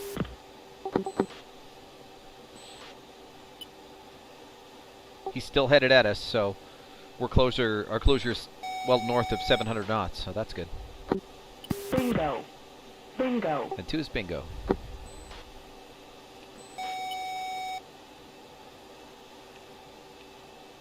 Lead bingo as well.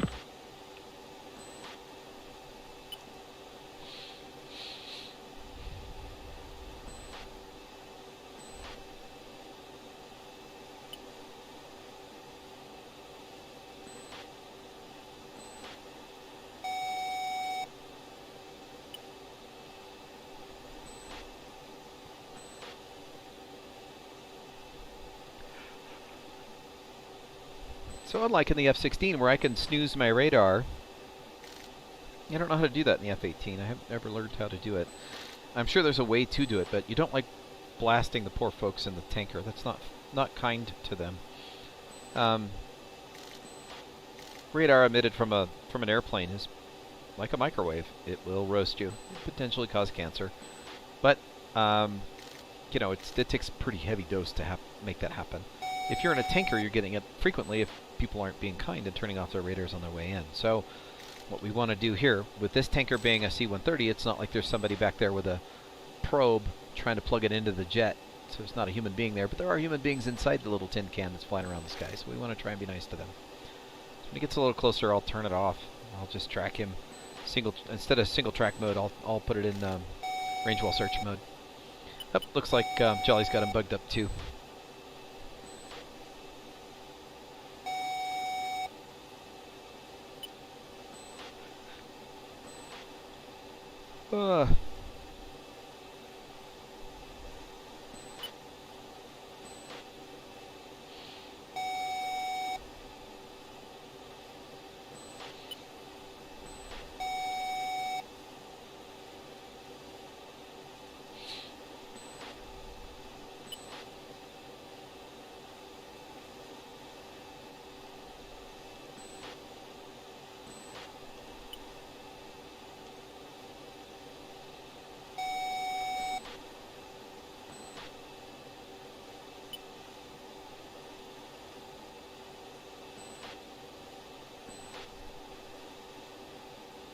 Magic 6, Fist 2-1. Request vector to nearest tanker.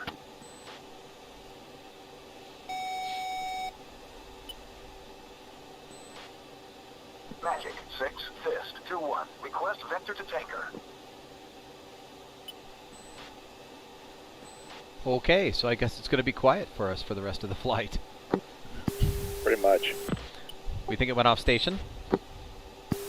No, I'm still pressing towards the tanker that we have bugged.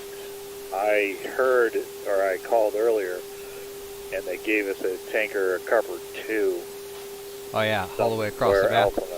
In the vicinity. But I don't want to go to there. Right, no, I meant the AWACS. Did the AWACS go off station? Oh, I'm guessing? I don't know.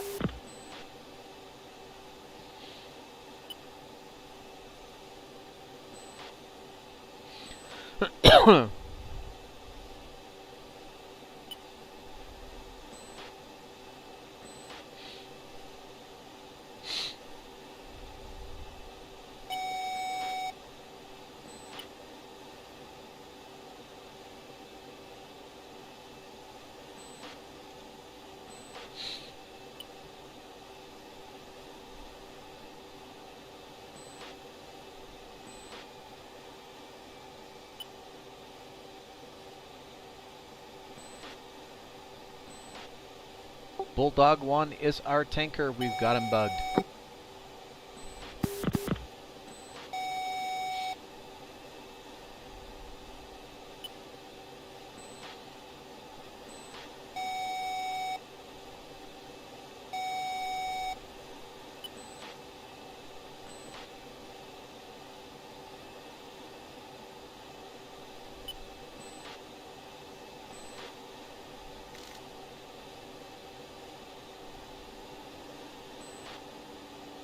Alright, roll uniform 13. 2.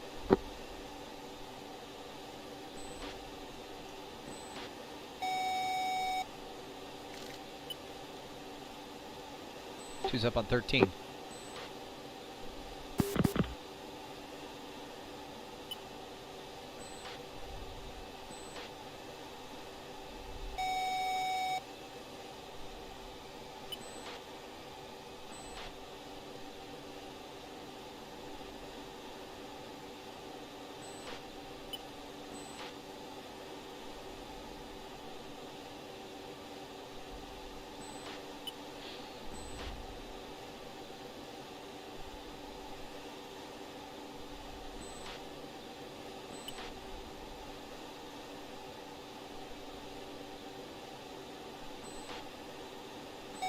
Is there a priority to which hose? 5-1, Fist 2-1. Request clearance to refuel. Should tell us.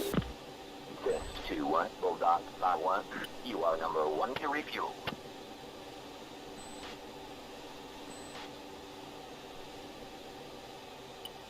I'm not sure if it's coded to where both hoses are used at the same time, so you'll probably hear Fist 2-1 clear for refuel on left.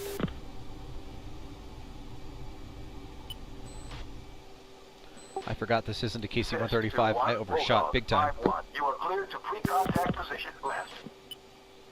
Yep, I heard it left.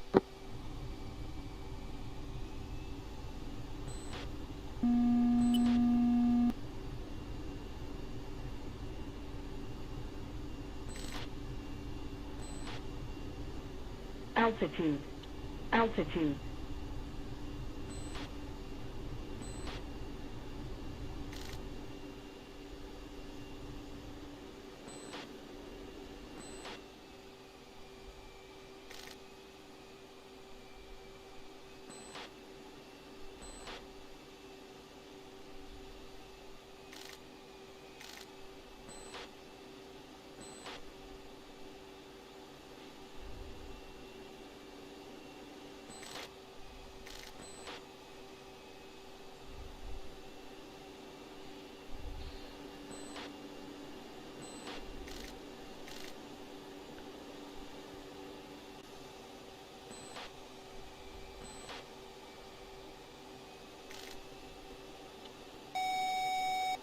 Is he really going to do 300 knots? If that's what he's coded to do, yeah.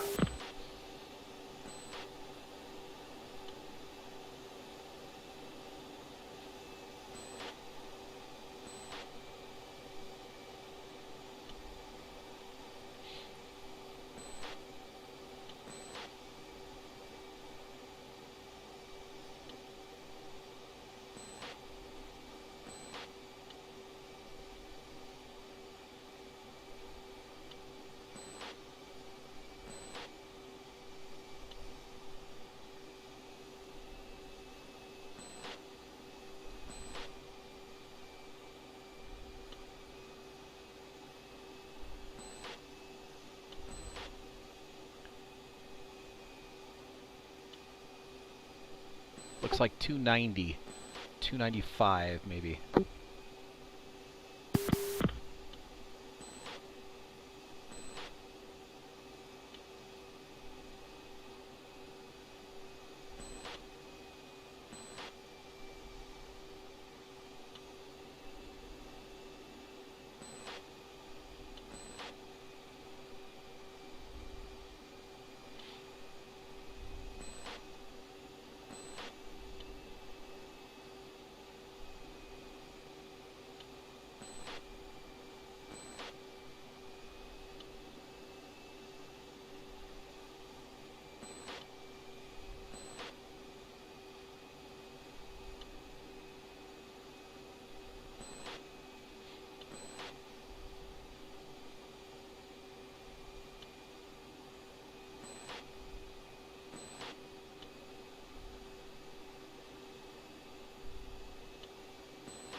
Yep, 290.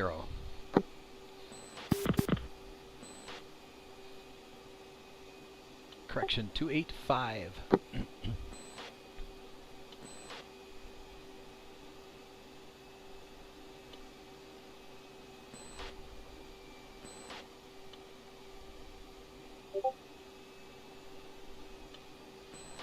Hello?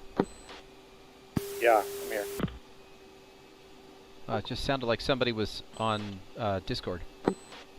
Oh, okay.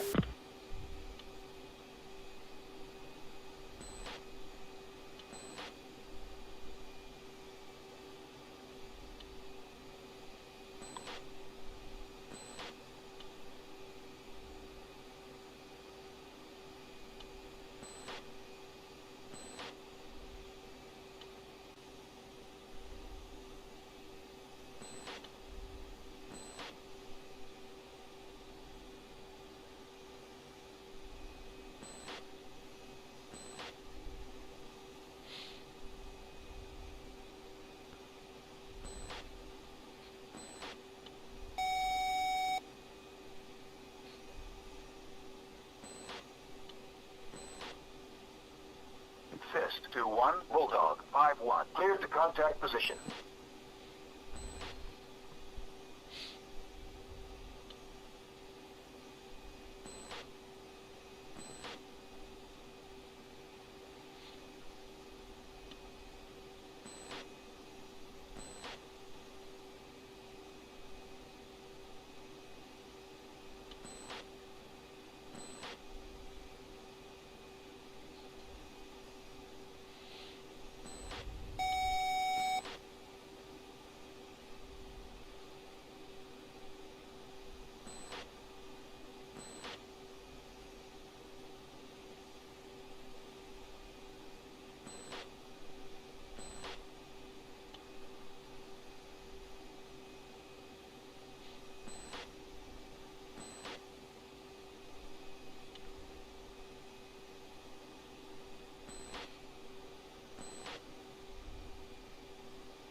Bingo.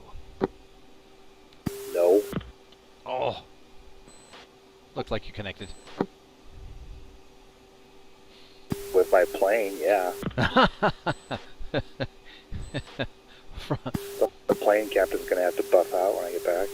God, it's nothing new.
Fist 2-1, Bulldog 5-1. Heads up, tanker is entering turn.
That was weird. That should have been a little smoother for me, and it wasn't. It was very much not what I'm used to.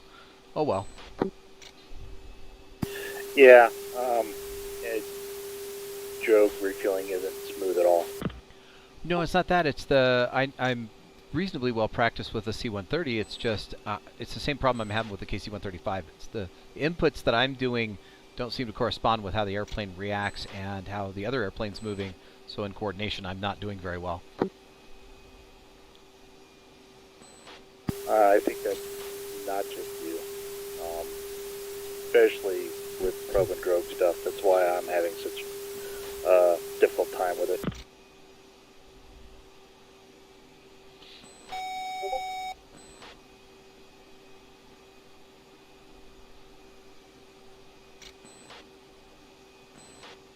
if you're watching in on this, I am sorry. I can't see my Discord chat, so I apologize. We are testing this out. And thank you for hanging out. But I can't interact with you just yet. We'll interact when I get done with the flight. 2's bingo. 2.5. Yeah, I'm right in the same boat as you are.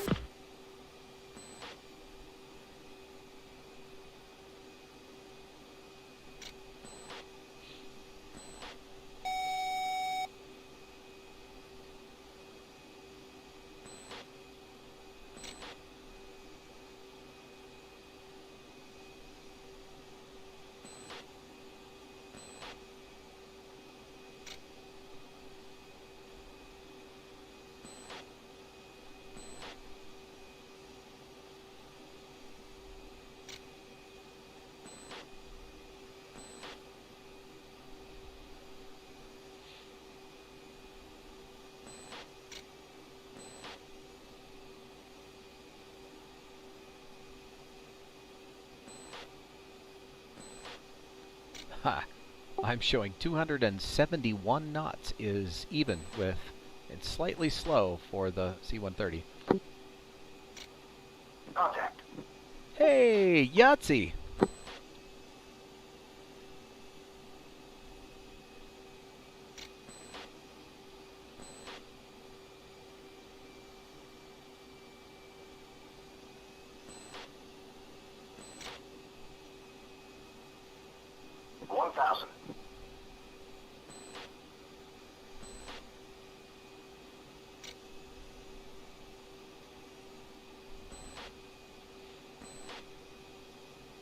I would say comfortably go to 8,000 total. 2,000.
Yeehaw, so we're just doing a little naval refueling here. This is a little different from the way the Air Force does it.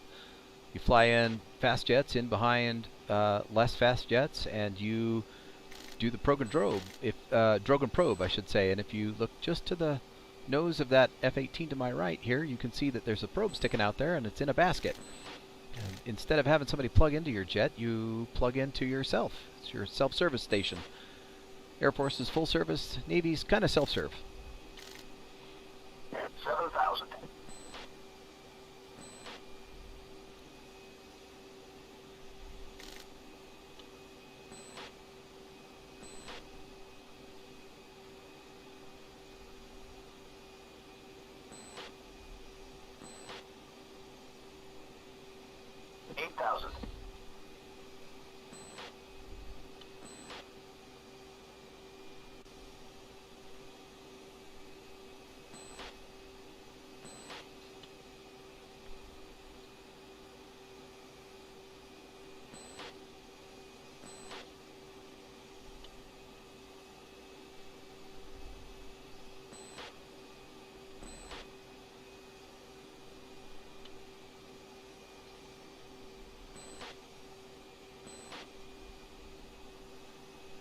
That's probably topped off.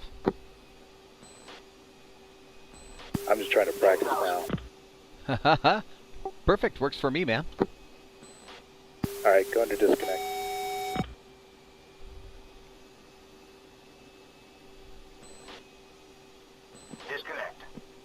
Well, that was cool. Gave you a splash of gas and everything.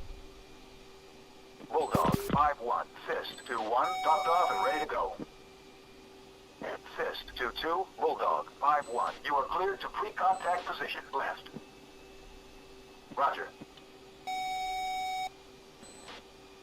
Fist 2-2, Bulldog 5-1. Cleared to contact position.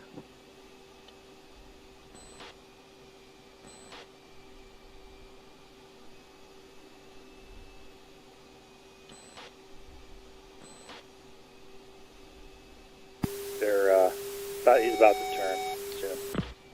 Oh, he disconnected on me. He pulled the drogue in. What? The drogues are in, dude. I'm done. We got to go back to the airbase. Wait, let's wait for a sec.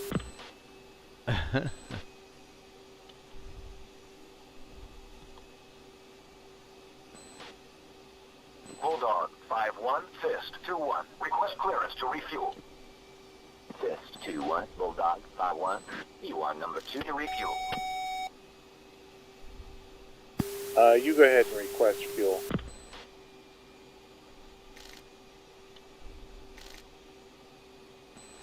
Bulldog 5-1, Fist 2-2, fueled. Roger. That's not what I said. That's, yeah. It's not going to give me gas now, is it? I don't know. Use the keyboard. Bulldog 5-1, Fist 2-2, request clearance to refuel. Fist 2-2, Bulldog 5-1. You are number 2 to refuel. Fist 2-1, Bulldog 5-1. You are cleared to pre-contact position left. Bulldog 5-1, Fist 2-1, topped off and ready to go. Fist 2-2, Bulldog 5-1. You are cleared to pre-contact position left. Fist 2-2, Bulldog 5-1. Cleared to contact position. Fist 2-2, Bulldog 5-1. Heads up, tanker is entering turn. Roger.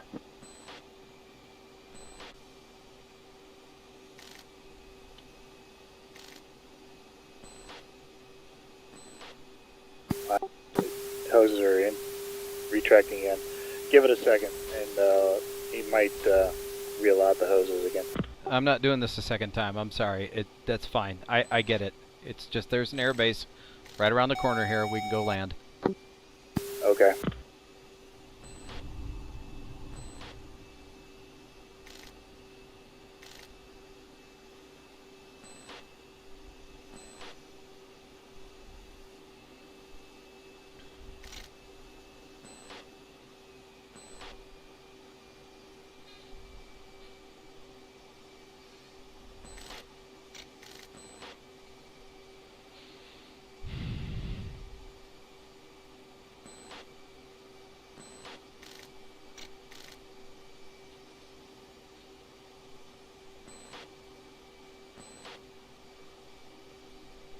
Do you want to shut down here at the airbase, or gas can go back to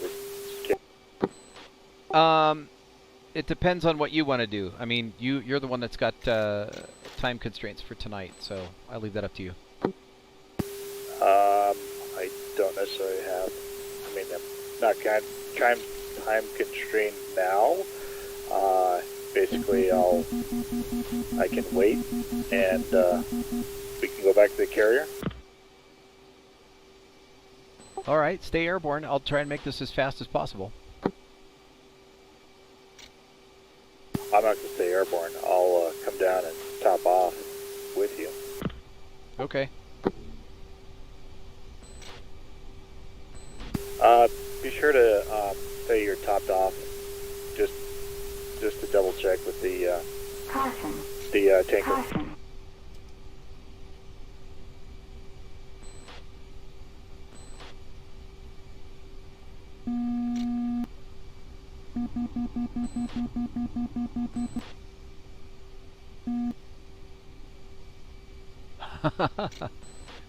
It's so much fun playing with the angle of attack on this airplane. Oh my goodness. Alright, let me see what I can do.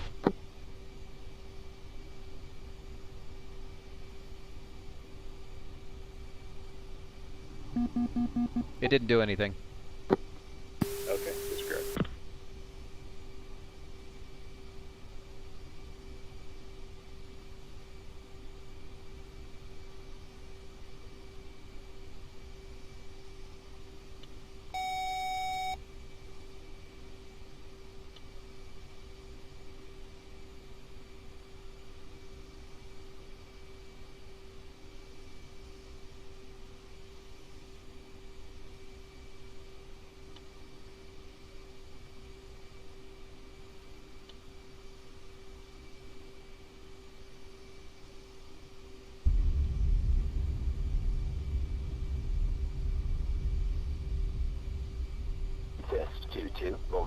5-1, you're outside my airspace. Contact me at 10 miles.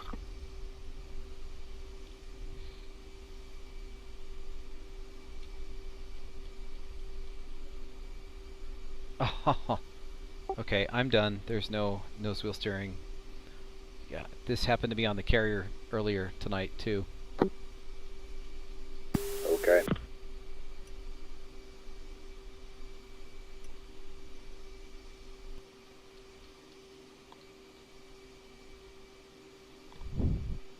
I don't know what that means.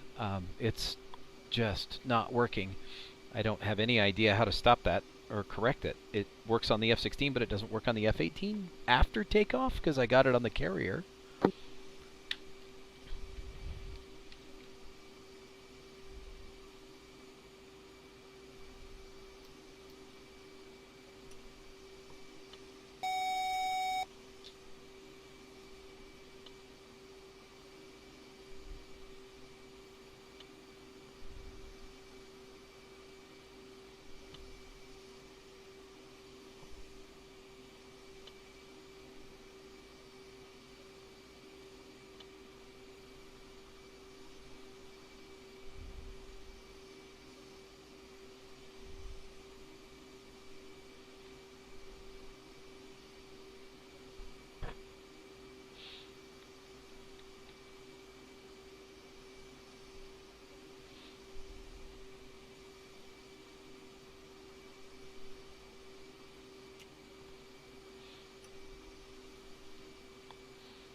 Do you know where the alternate button is for the nose wheel steering?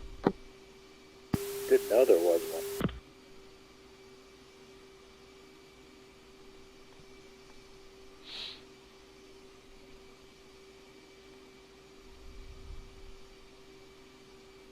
I mean, as far as a key binding, not sure.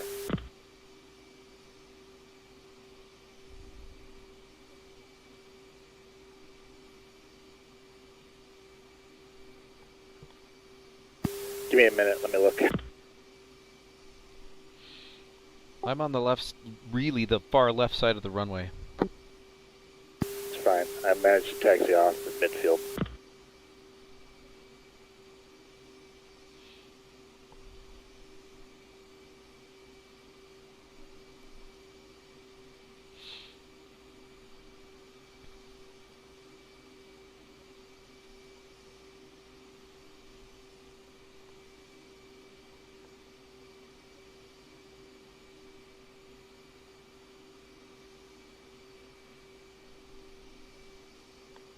Well, ladies and gentlemen, I am totally stumped. I'm sure you're screaming and throwing stuff at the screen, but I can't find it on my display. So I can't really say where the alternate button for nose wheel steering is. It's, as the Delta Hawks are so fond of saying, it's this little push button right here on the top of the control stick, and it's just not available. So I'm kind of stumped. Try the M key. Yeah. NWS A/R MSL. Try the M key. M as in Mike? Correct. No joy. Yeah, don't know today. And I gotta step away for a bit. Yeah, no big deal. It's weird. It will only respond. It will only respond when I'm on the carrier for whatever reason. It just doesn't work outside the aircraft carrier. Once I'm off the ground, it doesn't work.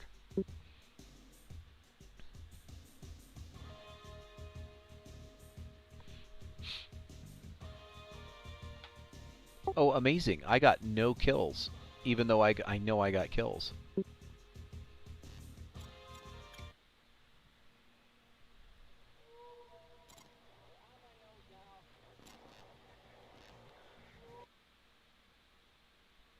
All right, everyone. Thanks for the experience.